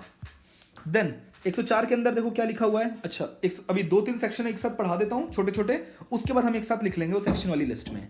104 में फिर क्या लिखा है, रेजोल्यूशन प्रोफेशनल क्या करेगा, एक लिस्ट ऑफ क्रेडिटर्स प्रिपेयर करेगा, preparation of list of creditor by resolution professional. उस लिस्ट में देखो सेक्शन 104 में क्या लिखा है, रेजोल्यूशन प्रोफेशनल एक लिस्ट प्रिपेयर करेगा, किस बेसिस पे, जो भी इंफॉर्मेशन डिस्क्लोज करी है एप्लीकेशन में बाय द डेटर। अगर डेटर ने खुद से एप्लीकेशन दी है तो उसने किस किस से कर्जे लिए हैं, उसने जो खुद इंफॉर्मेशन डिक्लेयर करी है वो, है ना, और क्लेम जो रिसीव हुआ है रेजोल्यूशन प्रोफेशनल द्वारा। यानी कि देखो 94-95 जो एप्लीकेशन है उसमें क्रेडिटर्स की जो भी डिटेल है वो तो आप लिख ही लोगे, ऊपर से आपने जो फिर पब्लिक नोटिस दिया और उसके बाद जो क्लेम्स आए हैं आप वो भी यहां पे लिख लोगे, ठीक है ना। और resolution professional shall prepare the list within 30 days from the date of notice. ये from the date of notice बड़ा इंपॉर्टेंट है, इसको मार्क कर लो डेट ऑफ नोटिस था ना, डेट ऑफ नोटिस, उसके विद इन 30 डेज याद रखिएगा। फिर रीपेमेंट प्लान, अब बारी आती है रीपेमेंट प्लान की। अब देखो रीपेमेंट प्लान बड़ा इंपॉर्टेंट है समझना। The debtor shall prepare in consultants with the resolution professional. अब जो डेटर है, जो बेटा जिसका इंसॉल्वेंसी रेजोल्यूशन होना है, वो बैठेगा रेजोल्यूशन प्रोफेशनल के साथ कि सर अब बताओ क्या करना है, ये सारी की सारी लिस्ट है लोगों की, ये लोग इतना इतना क्लेम कर रहे हैं, अब एक रीपेमेंट प्लान बनाओ जिसमें proposal containing a proposal to the creditors for restructuring of debts और अफेयर्स। रीस्ट्रक्चर करना मतलब कम ज्यादा टर्म्स को थोड़ा सा लीनियंट कर देना इन दी फेवर ऑफ डेटर, कि ऑलरेडी डेटर की हालत खराब हो रखी है और प्लीज इसको रीस्ट्रक्चर कर दो। जो पैसे मान लो अभी 1 महीने बाद देने थे उसे मान लो 1 साल बाद करवा दो, यानी कि ऐसा कर दो कि अभी फिलहाल के लिए उसकी जान बच जाए, बाद में जो होगा देखा जाएगा। फिर inclusion of certain details in repayment plan. Repayment plan shall include the following details. जो रीपेमेंट प्लान बनाओगे वो कागज का एक कागज पे आप लिखोगे सारा का सारे रीपेमेंट प्लान। उसमें क्या लिखना है, justification for preparation of such repayment plan, कि ये रीपेमेंट प्लान में जो बातें लिखी गई हैं ये क्यों लिखी गई हैं, इसको जस्टिफाई करो, है ना। और रीजन दो on the basis of which creditors में एग्री अपॉन द प्लान, और रीजन दो कि क्रेडिटर को इस रीपेमेंट प्लान में एग्री क्यों होना चाहिए।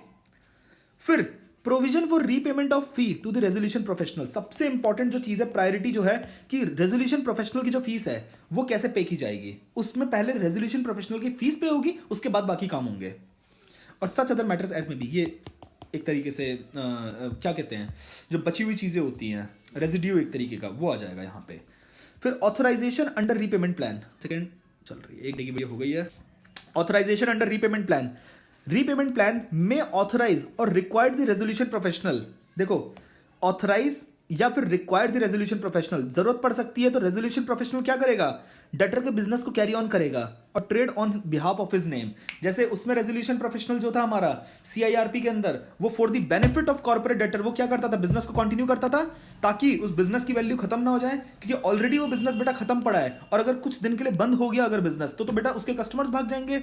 तो उसके बिजनेस को कैरी ऑन करने के लिए और उसके बिहाफ पे ट्रेड करने के लिए, या फिर आप असेट्स रियलाइज करके, असेट्स बेच करके डेटर की, और एडमिनिस्टर और dispose of any funds of the debtor, यानी कि आप असेट्स बेचो, बिजनेस चलाओ, या फिर एडमिनिस्टर बेचो, फंड्स अरेंज करो और रीपेमेंट प्लान में पेमेंट करो। ये सारी की सारी चीजें आपको उसके लिए क्या करना है, रीपेमेंट प्लान में आपको ऑथराइजेशन चाहिए होगी।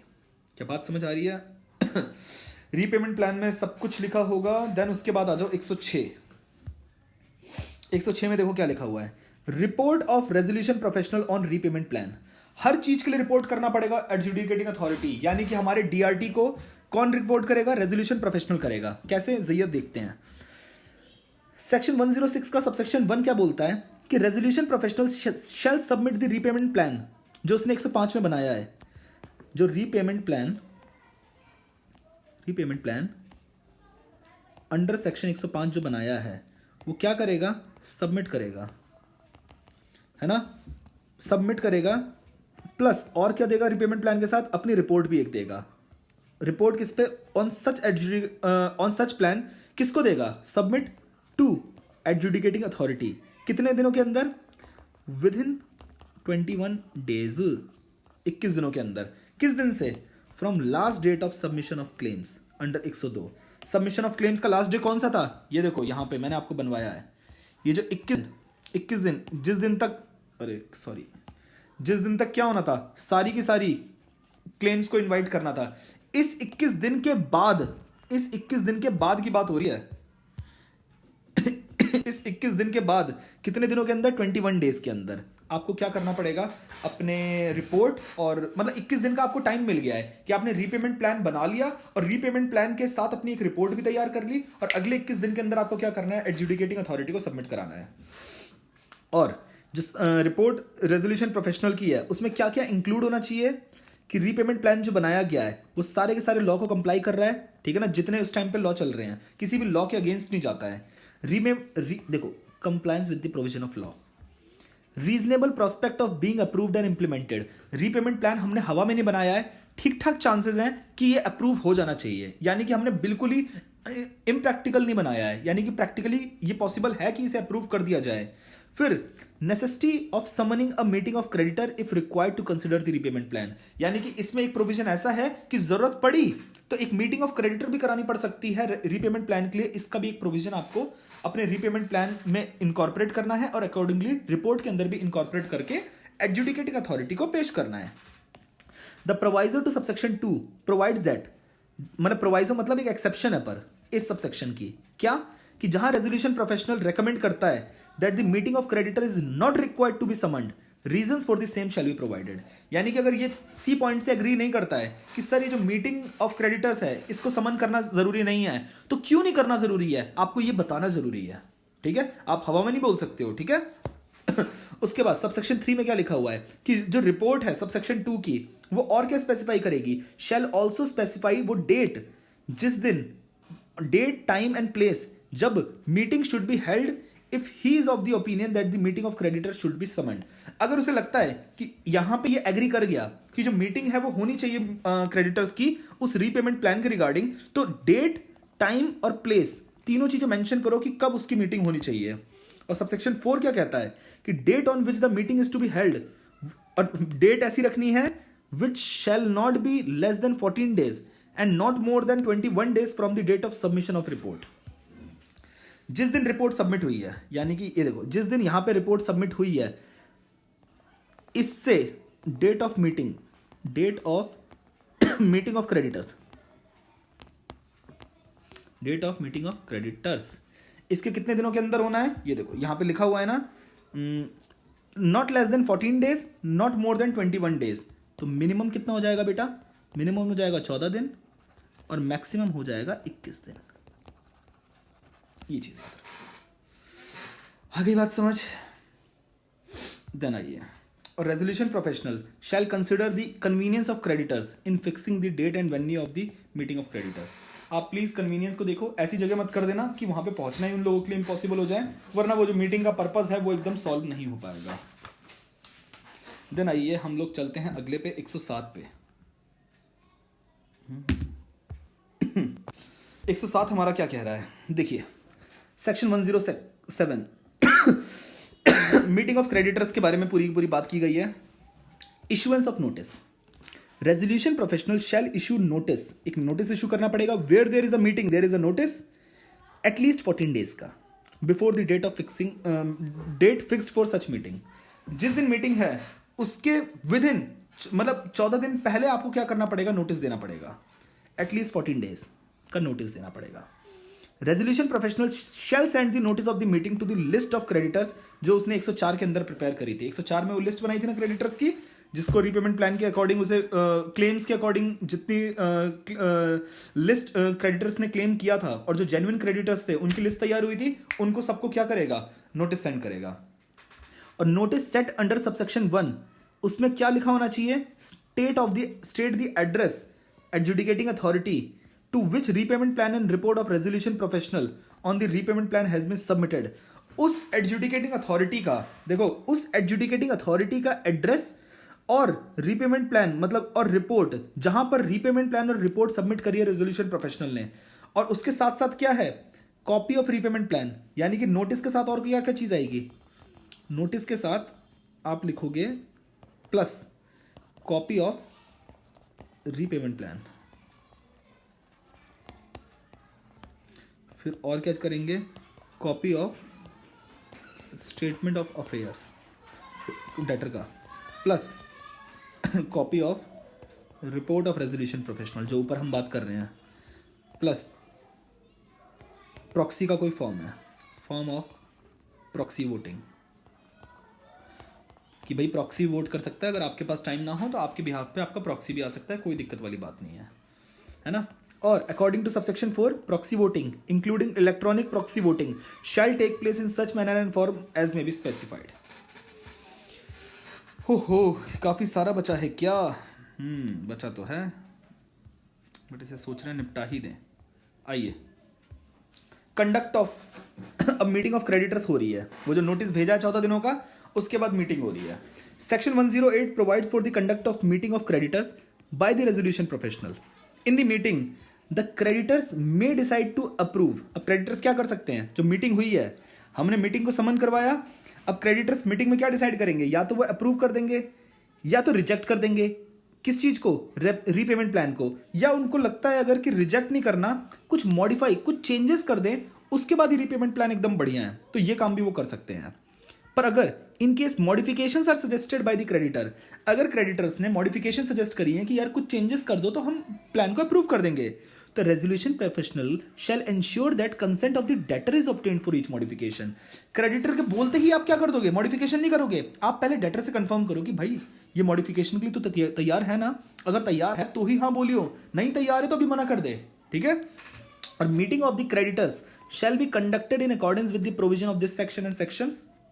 इन the meeting of creditors creditor may decide to approve, ये तो बकवास बातें हैं, और ये हो गया। हाँ, अब एक चीज और है, ये जरा इंपॉर्टेंट है, क्या कर रहा हूं मैं, resolution professional may for a sufficient cause, अगर रेजोल्यूशन प्रोफेशनल को लगता है कि कोई सफिशिएंट रीजन है, वो एडजर्न कर सकता है मीटिंग को, पर ज्यादा नहीं, 7 दिनों से ज्यादा के लिए नहीं कर सकता, यानी कि मैक्सिमम 7 डेज के लिए वो एडजर्न कर सकता है। वो रीजन स्पेसिफाई करना पड़ेगा, उसे बताना पड़ेगा कि क्यों उसने एडजर्न करी है।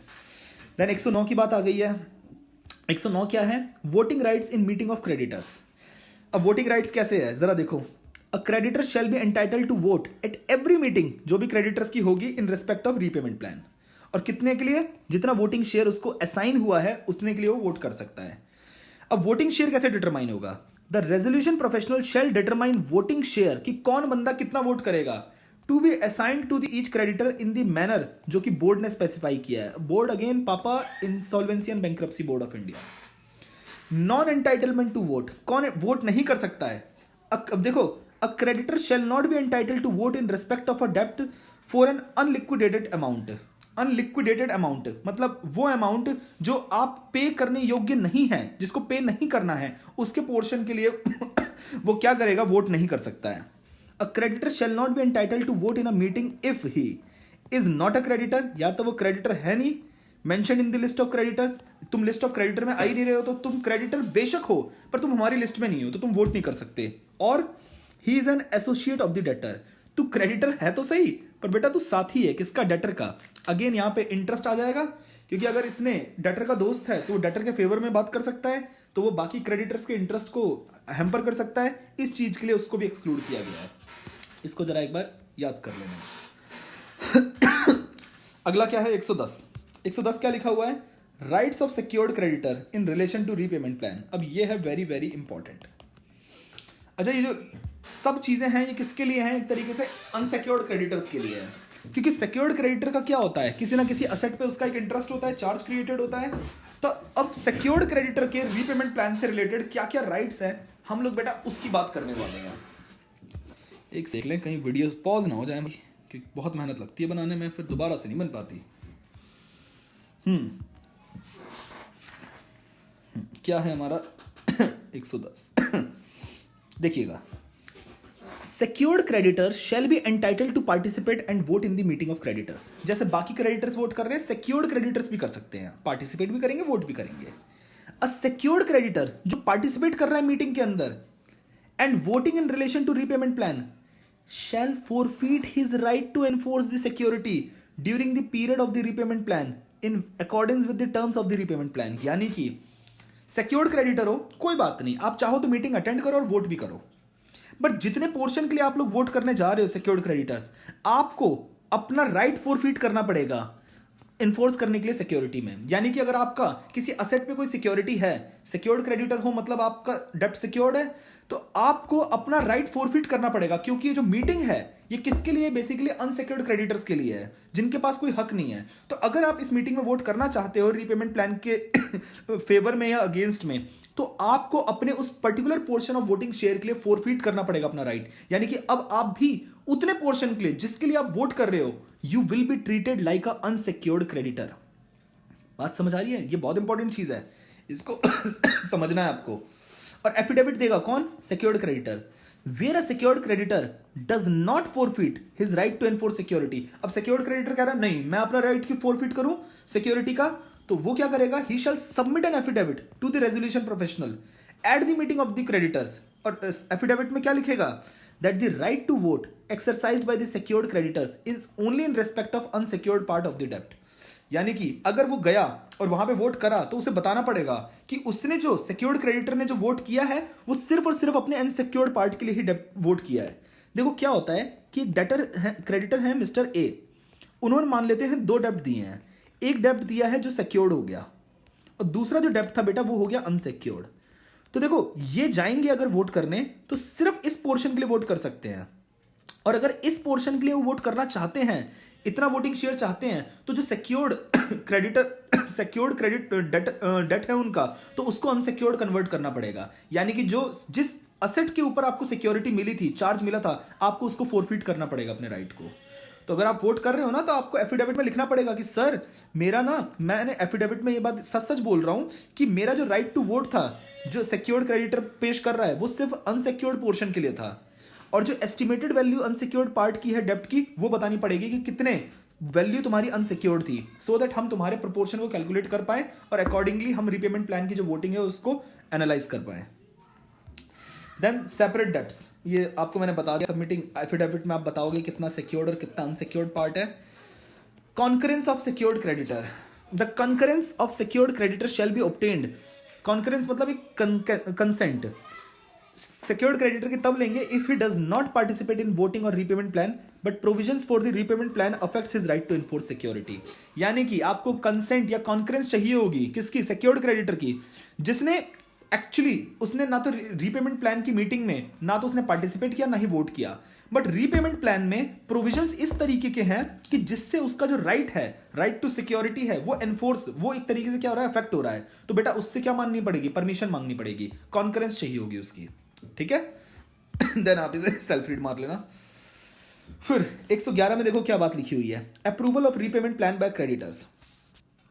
रीपेमेंट प्लान और any modification to the repayment plan shall be approved. कौन अप्रूव करेगा? मेजॉरिटी, हमेशा से majority of more than 3/4 in value of creditors. Majority कौन सी? Special majority.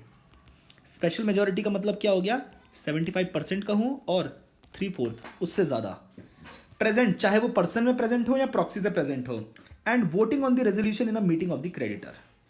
तो देखो, चाहे रीपेमेंट प्लान में मॉडिफिकेशंस हैं, चाहे अप्रूव करना है या रिजेक्ट करना है, उसके लिए you need at least 3/4 majority. Simple majority से काम नहीं चलेगा। देन 112 में देखो क्या बात लिखी हुई है। 112 कहता है कि that the resolution professional shall prepare a report of the meeting of the creditors on repayment plan. ये जो मीटिंग हुई है इस पे दोबारा एक रिपोर्ट तैयार करनी है। Report by resolution professional on meeting of creditors. और रिपोर्ट जो सबसेक्शन 1 में है उसमें क्या होना चाहिए? Report shell contain whether the repayment plan approve हुआ है, रिजेक्ट हुआ, या फिर मॉडिफिकेशंस हुई हैं, resolution which were proposed eight the meeting and the decision on such resolution. क्या रेजोल्यूशन? वो जैसे मिनट्स नहीं होते थे, बिल्कुल उसी तरीके से सारी की सारी चीजें आपको बतानी होंगी कि कौन कौन से रेजोल्यूशन रखे गए और कौन कौन से रेजोल्यूशन पे क्या क्या डिसीजन आया वो बताना पड़ेगा। लिस्ट बतानी पड़ेगी उन क्रेडिटर्स की जो प्रेजेंट थे वहां पे, है ना, या फिर जो रिप्रेजेंट हुए थे प्रॉक्सीज द्वारा, ठीक है ना, एक एक चीज पूरी मीटिंग में। देन सच अदर इंफॉर्मेशन जो रेजोल्यूशन प्रोफेशनल को लगता है कि अप्रोप्रिएट है, कि एडजुडिकेटिंग अथॉरिटी को वो चीजें पता होनी चाहिए। आप प्लीज इन 2-3 पॉइंट्स को याद कर लेना, दीज आर इंपॉर्टेंट। देन आइएगा 113 पे। 113 हमारा क्या कह रहा है? 113 है राज दुलारा। 113 हमारा कह रहा है mandates. 113 mandates the resolution professional to provide a copy of the report of the meeting of creditors. देखो, रेजोल्यूशन प्रोफेशनल प्रोवाइड करेगा कॉपी ऑफ रिपोर्ट, क्योंकि ओरिजिनल रिपोर्ट तो किसको देनी है? एडजुडिकेटिंग अथॉरिटी को, है ना, या फिर जो रिपोर्ट है वो ओरिजिनल भी नहीं, वो एडजुडिकेटिंग अथॉरिटी को भी कॉपी ही देगा। वो किस किस को देगा? एक तो क्रेडिटर को देगा, डेटर को देगा, और इंक्लूडिंग उन वो भी जो मीटिंग में प्रेजेंट नहीं है, यानी कि सिक्योर्ड क्रेडिटर्स और बाकी क्रेडिटर्स को भी देना पड़ेगा, और एडजुडिकेटिंग अथॉरिटी को भी देगा। देन 114 में क्या लिखा हुआ है? 114 देखो क्या रहा है कि according to subsection 1 adjudicating authority shall by an order. By order क्या करेगी? अप्रूव करेगी या रिजेक्ट करेगी रीपेमेंट प्लान। किस बेसिस पे? देखो, पहले क्या करा है, मीटिंग जो क्रेडिटर्स की हुई है रीपेमेंट प्लान पे, उन्होंने अप्रूव कर दिया, ठीक है, तो उस मीटिंग की रिपोर्ट के साथ उन्होंने क्या करा? एडजुडिकेटिंग अथॉरिटी को रिपोर्ट सबमिट करी। अब एडजुडिकेटिंग अथॉरिटी क्या करेगी? On the basis of report of the meeting of creditors वो क्या कर सकती है? अप्रूव कर सकती है या रिजेक्ट कर सकती है रीपेमेंट प्लान को। बट इस सबसेक्शन का एक प्रोवाइजो है, क्या? Where a meeting of creditor is not summoned. Meeting of creditor हुई नहीं है तो एडजुडिकेटिंग अथॉरिटी क्या करेगी? ऑर्डर पास करेगी। किस बेसिस पे? सिर्फ और सिर्फ on the basis of report prepared by the resolution professional. क्योंकि जब मीटिंग हुई नहीं तो फिर मीटिंग की जो प्रोसीडिंग्स है, जो रेजोल्यूशन पास हुए हैं, उन्होंने अप्रूव किया या रिजेक्ट किया, वो तो पता ही नहीं चलेगा। तो इकलौती चीज क्या बचेगी? हमारे रेजोल्यूशन प्रोफेशनल की रिपोर्ट। तो आपको उसी के बेसिस पे क्या करना पड़ेगा? ऑर्डर पास करना पड़ेगा। फिर आप क्या करोगे? डायरेक्शंस दोगे कि इंप्लीमेंट करेंगे उस रीपेमेंट प्लान को अकॉर्डिंगली। तो order of the adjudicating authority approving the repayment plan may also provide for directions for implementing the repayment plan। Order के साथ साथ ऑर्डर प्लस आप डायरेक्शंस दोगे, direction for implementing repayment plan. फिर modifications of repayment plan. हाँ जी उम्मा, हाँ 3 बज गए ना, बस वीडियो खत्म होने वाली है, मैं आ रहा हूँ 5-7 मिनट, बाय। थोड़ा सा हो गया बट कोई दिक्कत नहीं, by. Modification of repayment plan where the adjudicating authority is of the opinion that the repayment plan requires modification. अब जो पहले उनको लगी, क्या कहते हैं, मीटिंग ऑफ क्रेडिटर्स को लगी, तो वो मॉडिफिकेशन उन्होंने करी। बट अगर एडजुडिकेटिंग अथॉरिटी को खुद से लगती है, क्योंकि एडजुडिकेटिंग अथॉरिटी सुप्रीम, उसको लगता है अगर कोई मॉडिफिकेशन होनी चाहिए तो वो डायरेक्ट करेगा रेजोल्यूशन प्रोफेशनल को कि सुन दोबारा से मीटिंग कर क्रेडिटर्स की for reconsidering the repayment plan, कि भैया एडजुडिकेटिंग अथॉरिटी ने ये मॉडिफिकेशन सजेस्ट करी है और ये मॉडिफिकेशन लगाने के बाद अब आप डिसाइड करो कि आपको अप्रूव करना है या फिर रिजेक्ट करना है इस रेजोल्यूशन प्लान को, रीपेमेंट प्लान को। अब इफेक्ट क्या होंगे? Effect of order of adjudicating authority on repayment plan. तो देखो सेक्शन 115 में ये बातें लिखी हैं। Repayment plan approved by the adjudicating authority, 114 में जो अप्रूव हो गया है, वो कोई चाहे या ना चाहे, मतलब देखो 3/4 की मेजोरिटी चाहिए थी, 3/4 की मेजोरिटी के बाद अप्रूव हो गया, फिर उसके बाद एडजुडिकेटिंग अथॉरिटी ने अप्रूव कर दिया।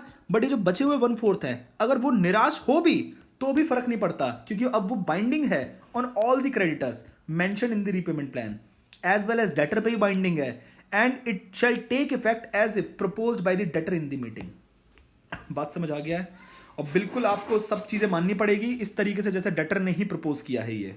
और where the adjudicating authority rejects the repayment plan, अगर रीपेमेंट प्लान किसी भी वे में रिजेक्ट कर दिया तो debtor and creditor shall be entitled to file application for bankruptcy, क्योंकि जब रिजेक्ट कर दिया तो अब ऑप्शन खत्म, इंसॉल्वेंसी रेजोल्यूशन का कोई ऑप्शन ही नहीं बचा, तो डेटर या क्रेडिटर कोई भी बैंक्रप्सी के लिए फाइल कर सकता है। और फिर a copy of the order passed by the adjudicating authority shall be provided to the board, board यानी कि ये क्या कहते हैं, इंसॉल्वेंसी एंड बैंक्रप्सी बोर्ड, बार बार मैं बता रहा हूं, for the purpose of recording and entry in the register, अपने रजिस्टर में, सो दैट बोर्ड एक प्रॉपर एंट्री कर ले कि कौन सा बंदा अब बैंक्रप्ट होने वाला है, कौन लपेटे में आ चुका है। Then 116 resolution professional appointed under section 97 और 98, ठीक है ना, to supervise the implementation of approved repayment plan, यानी कि वो रीपेमेंट प्लान प्रॉपर तरीके से इंप्लीमेंट हो रहा है नहीं हो रहा है, तो ये कौन सुपरवाइज करेगा? Resolution professional. जब यहां तक आ गए हो सर तो पूरा खत्म करके जाओ ना, रेजोल्यूशन प्रोफेशनल को ये काम दिया गया है। Resolution professional may apply to the adjudicating authority for directions. Resolution professional क्या कर सकता है? एप्लीकेशन दे सकता है एडजुडिकेटिंग अथॉरिटी को कि डायरेक्शंस दे दो भाई, किस related, particular matter arising under the repayment plan, और एडजुडिकेटिंग अथॉरिटी में issue directions to the resolution professional on the basis of an application, blah blah blah blah. ये बड़ा कंप्लीशन ऑफ रीपेमेंट प्लान, भाई जल्दी से इसको एक बार कर लो, ये स्टार इंपॉर्टेंट है। सेक्शन 117 में देखो क्या बातें लिखी हुई हैं कि sharing of certain documents bye the resolution professional after completion of the repayment plan. अब रीपेमेंट प्लान कंप्लीट हो गया है, अब देखो क्या डॉक्यूमेंट शेयर किए जाएंगे रेजोल्यूशन प्रोफेशनल द्वारा। रेजोल्यूशन प्रोफेशनल अगले 14 दिन के अंदर, जिस दिन रीपेमेंट प्लान कंप्लीट हुआ है यानी कि सब कुछ रीपेमेंट प्लान में जो टर्म्स एंड कंडीशन थी सब पूरी हो गई, forward to the person who are bound by the repayment plan under section 115 and the adjudicating authority the following documents. देखो क्या देगा, forward to the person who are bound by the repayment plan under section 115। 115 में देखो कौन कौन है bound, ये रे, हाँ ये जो binding creditor, all the creditors या डेटर, सारे के सारे, यानी कि जितने क्रेडिटर्स हैं सब लपेटे में आएंगे, चाहे आप मीटिंग अटेंड करे थे या नहीं करे थे, फर्क नहीं पड़ता, उन सबको और एडजुडिकेटिंग अथॉरिटी को आप फॉलोइंग डॉक्यूमेंट्स दोगे। क्या? एक नोटिस दोगे दैट द रीपेमेंट प्लान बढ़िया तरीके से इंप्लीमेंट हो गया है, फिर एक कॉपी दोगे किस चीज की, रिपोर्ट। एक ही काम तो है रेजोल्यूशन प्रोफेशनल के पास, रिपोर्ट बनाना, तो रिपोर्ट बना के भेजोगे जिसमें आप समरी दोगे किस चीज की, सारे के सारे पैसे कहां कहां से आए, कहां कहां पेमेंट करी in pursuance of the repayment plan, and extent of the implementation of such plan as compared with the repayment plan approved by the meeting of creditors, कि भैया कितना रीपेमेंट प्लान हमने पूरा 100% फुलफिल हुआ है या किस हद तक फुलफिल हो पाया, वो चीज भी आपको मेंशन करनी पड़ेगी। बट हाँ, आपको टाइम एक्सटेंड भी हो सकता है। ये देखो यहाँ पे 14 दिन के अंदर आपसे ये वाली बात कही गई है ना। The resolution professional may apply to adjudicating authority to extend the time mentioned in subsection 1। ये 14 दिन बढ़कर क्या हो सकता है, 7 डेज और बढ़ा सकते हो आप। कब कर सकते हो? बाय एडजुडिकेटिंग अथॉरिटी, अगर ऑर्डर दे देती है तो। फिर 118 क्या है, repayment plan coming to an end prematurely. हाँ, प्रीमेच्योर का मतलब जरा देखो क्या है। A repayment plan shall be deemed to have come to an end prematurely if it has not been fully implemented in respect of all persons bound by it within the period as mentioned in the repayment plan। मतलब जितनी implementation आपको करनी थी वो 14 या 7 दिन के period के अंदर अगर आप नहीं कर पाए हो तो फिर क्या कहते हैं कि प्रीमेच्योर एंडिंग हो गई है रीपेमेंट प्लान की। और इस चीज की भी रिपोर्ट आपको क्या देनी पड़ेगी, एडजुडिकेटिंग अथॉरिटी को। Where a repayment plan comes to an end prematurely under this section, तो रेजोल्यूशन प्रोफेशनल को एक रिपोर्ट सबमिट करने की पड़ेगी। अगेन किसको? एडजुडिकेटिंग अथॉरिटी को, जिसमें क्या लिखा होगा कि receipt and payment made in pursuance of the repayment plan कितना हुआ है, मतलब रिसिप्ट एंड पेमेंट कितना हुआ है रीपेमेंट प्लान से रिलेटेड, रीजन क्या है कि कैसे तुम्हारा प्रीमेच्योर एंड हो गया रीपेमेंट प्लान, एंड डिटेल दोगे उन क्रेडिटर्स की जिनके क्लेम अभी भी सेटिस्फाई नहीं हुए हैं कि भाई प्रीमेच्योर का मतलब क्या हुआ कि तुम पूरा नहीं कर पाए, तो जितने बचे हुए हैं उनकी डिटेल्स तो दो एटलीस्ट। और ये एग्जाम के लिए इंपॉर्टेंट हो सकता है, वेरी इंपॉर्टेंट फॉर एग्जाम, पढ़ के जाना। Order by adjudicating authority, the adjudicating authority shall pass an order on the basis of report of the submitted under subsection 2 that the repayment plan has not been completely implemented sir. अब who may apply for bankruptcy, अब bankruptcy के लिए कौन apply करेगा, चाहे debtor या creditor जिनके claims repayment plan में अप्रूव नहीं हो पाए हैं, फुली सेटिस्फाइड नहीं हो पाए हैं, shall be entitled to apply for bankruptcy. भाई सिंपल सी बात है, जो बंदा सेटिस्फाई हो गया वो तो खुश हो गया, बट जो सेटिस्फाई नहीं हो गया वो जाएगा सीधे, जो क्रेडिटर को पैसे नहीं मिले वो जाएगा कि भैया मेरे पैसे नहीं मिले, मैं तो बैंक्रप्सी के लिए फाइल करने वाला हूं। और कॉपीज क्या होंगी डॉक्यूमेंट्स की, adjudicating authority shall forward to the person bound by the repayment plan a copy of, जो रिपोर्ट सबमिट करी है रेजोल्यूशन प्रोफेशनल ने उसको, और ऑर्डर जो किसने पास किया एडजुडिकेटिंग अथॉरिटी ने on the basis of such report, ये आप फॉरवर्ड करोगे उन लोगों को जिन लोगों को आपने क्या करा था, वो जो मीटिंग जिन्होंने अटेंड करी या नहीं करी, debtor and all the creditors whether they have attended the meeting और नॉट, फर्क नहीं पड़ता। देन लास्ट टॉपिक है हमारा डिस्चार्ज ऑर्डर। डिस्चार्ज ऑर्डर है हमारा सेक्शन 119, आखिरी सेक्शन है। On the basis of repayment plan the resolution professional shall apply to adjudicating authority for discharge order in relation to debts mentioned in the repayment plan. Discharge order देखो मैं क्या होगा, देखो मैं आपको ना वैसे बताता हूँ। The repayment plan may provide for a discharge on the completion of implementation of the repayment plan or for an early discharge. Discharge का मतलब क्या हो गया, जैसे यहाँ पे हम लोगों ने वर्ड यूज किया है ना, repayment plan prematurely end हो गया है, यहाँ पर इसी को discharge करना कहते हैं, मतलब अपनी जिम्मेदारियों से छूट जाना। अर्ली डिस्चार्ज का मतलब क्या है, discharge before the completion of the implementation of repayment plan, यानी कि प्रीमेच्योरली एंड हो गया है तो उसको क्या कहते हैं, अर्ली डिस्चार्ज कहते हैं। Results in the legal recognition of the adjudicating authority on the successful compliance by the debtor with reference to repayment plan and he is no longer considered to be undergoing an insolvency resolution process. Discharge order देखो मैं simple बातों में आपको कहूं, जब implementation पूरी हो जाती है रीपेमेंट प्लान की, सब लोगों को अगर सेटिस्फाई कर दिया जाता है तो एक डिस्चार्ज ऑर्डर इशू करता है एडजुडिकेटिंग अथॉरिटी, यानी कि अब ये इंसॉल्वेंसी के जाल से जो पर्टिकुलर डेटर है जिसको इतनी टेंशन से गुजरना पड़ा था, इतना सब कुछ जिसकी जिंदगी में हुआ था, अब वो इस ऑर्डर से डिस्चार्ज हो चुका है, अब वो सीधे तरीके से बिजनेस कर सकता है आराम से, कोई दिक्कत वाली बात नहीं है। तो देखो ऑप्शंस इन रीपेमेंट प्लान क्या है कि रीपेमेंट प्लान में प्रोवाइड फॉर अर्ली डिस्चार्ज या फिर discharge on complete implementation of the repayment plan, दोनों चीजें हो सकती है। या तो अर्ली डिस्चार्ज का भी ऑप्शन होता है, अर्ली डिस्चार्ज का मतलब है कि सारी की सारी फॉर्मेलिटीज पूरी नहीं हो पाई हैं, या फिर दूसरा क्या होता है कि जितना इंप्लीमेंटेशन करना था रीपेमेंट प्लान में वो सारा का सारा हो गया है। और रिकॉर्ड करोगे आप एंट्रीज में, the discharge order shall be forwarded to the board, board के पास फॉरवर्ड होना चाहिए कि रिकॉर्डिंग करना एंट्रीज में रजिस्टर में कि भैया डिस्चार्ज हो चुकी है कंपनी। और discharge of any other person, the discharge order under subsection 3 shall not discharge any other person from any liability in respect of his डेप्ट। बात खत्म, चैप्टर खत्म। प्लीज आप लोग ये वाले जो क्वेश्चन है टेस्ट योरसेल्फ वाले, इन्हें छोड़ के गलती से भी नहीं जाओगे। बाकी जो करना है वो तो करना ही है, छोड़ना तो कुछ नहीं है, बट अगेन जो प्रायोरिटी देनी है वो एटलीस्ट इन क्वेश्चंस को तो आप करके ही जाओगे, किसी भी वे में आपको छोड़ने का हक नहीं है। चलो thank you much, have a wonderful day, bye bye, take care.